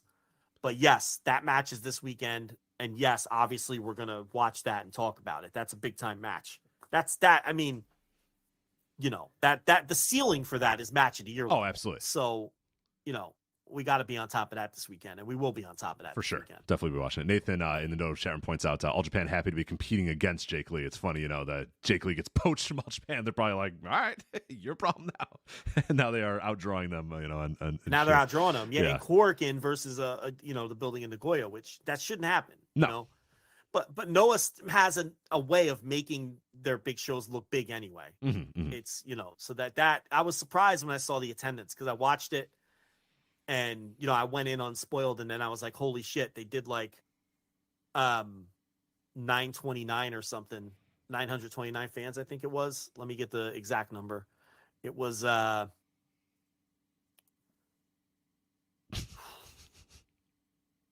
could look it up, but now I'm doing the Brian Alvarez thing where I just let you sink in and leave Hold on, let me get uncomfortable amounts of silence in a podcast. The end of the show. It's the end of the show. They enjoy it. Grand Ship in Nagoya, 940. Oof. 940 was the number on that one. They ran. No, that was Shinjuku Face. They ran. No, but see, we should give him credit though because the Marufuji show against Ospreay did the biggest Korakuen number in Japan this year, 1532. But that's obviously Will Ospreay. That's his number. Yeah, right. You know what I mean? Like that's Will Ospreay versus Marufuji. Like they're not doing 1532 with Marufuji versus whoever the fuck on the roster. So it's hard for me to, you know. But that's the biggest Korakuen number of the year. I mean that's just an objective fact because New Japan for it's just setting it up for like 1450. And they're putting 1450 in it, but they're not setting it up with the old 1700 or whatever it was pre-pandemic where they would cram, you know, 1750 in there or whatever. What did Dragon Gate used to get in there? Like 1800 packing the fucking balconies and everything. Supernova vacancy for sure. Yeah. You know, so, you know, whether that Noah number, I mean, it looked packed and it was hot. Did you watch the Ospreay Marufuji match? You know, I never got to it, and I still have it on my list to watch. It's something for some reason I just. To watch. I know, I really do. It's for some reason that match. I don't know why it keeps eluding me. I think I was gone when it happened, and then I just never got back. And then new things come up, and new things come up, and new things come up. But I have it on my giant list. That one I do need to go back. It's Will Ospreay in 2023. I got to watch everything that he's done this year. So I got to watch that. Marufuji, you know, he knew this was his anniversary match, and he knew how much it meant to Will Ospreay. So he worked hard. Oh, good. Okay, because that's kind of that was my one worry is like, well, I've seen Marufuji for a while, and I don't know if this is necessarily something I need to see. This is a match Will has wanted for years. Yes. So. Yeah, they worked with real spark, and it was, you know, I went like 4.5 or something. I put the notebook away, but you know, somewhere in that range. But yeah, that was the Noah fucking Grand Ship in Nagoya segment. Now we're done. Now we are definitely done. So as I mentioned, I will be at Bound for Glory this weekend. I am going to do some sort of instant reaction type of thing. Not the night of, probably the morning after. That will be on flagshippatreon.com, either in written form or audio form, just a reaction to the show. Take notes along the way and let you know what it was like in the building for Bound for Glory. We'll have previews and reviews of that show up at voicesofwrestling.com as well.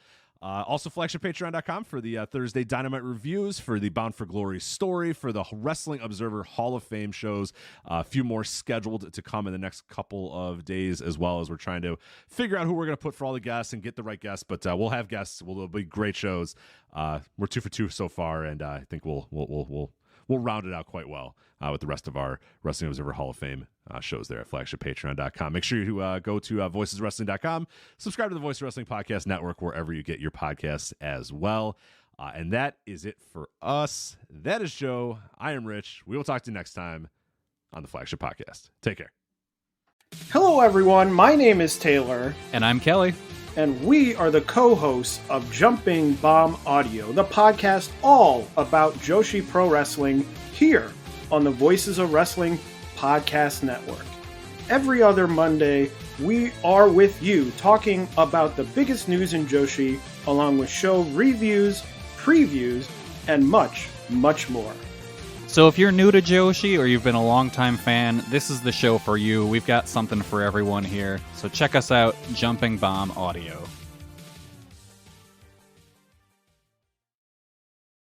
Hola, my name is Ricardo. I am the host of the Lucha Libre podcast here in the Voices of Wrestling Podcast Network. We are a Spanish-speaking show dedicated to discussing and analyzing pro wrestling from all across the world. From AEW to CMLL, we talk about American wrestling, Japanese wrestling, and of course, Lucha Libre. If something big happened in the pro wrestling world, we will talk about it. So if you know Spanish or have a friend that knows Spanish or want to practice your Lucha Libre pronunciations, go listen to the Lucha Libre podcast right here in the Voices of Wrestling Podcast Network. Nos vemos por ahí.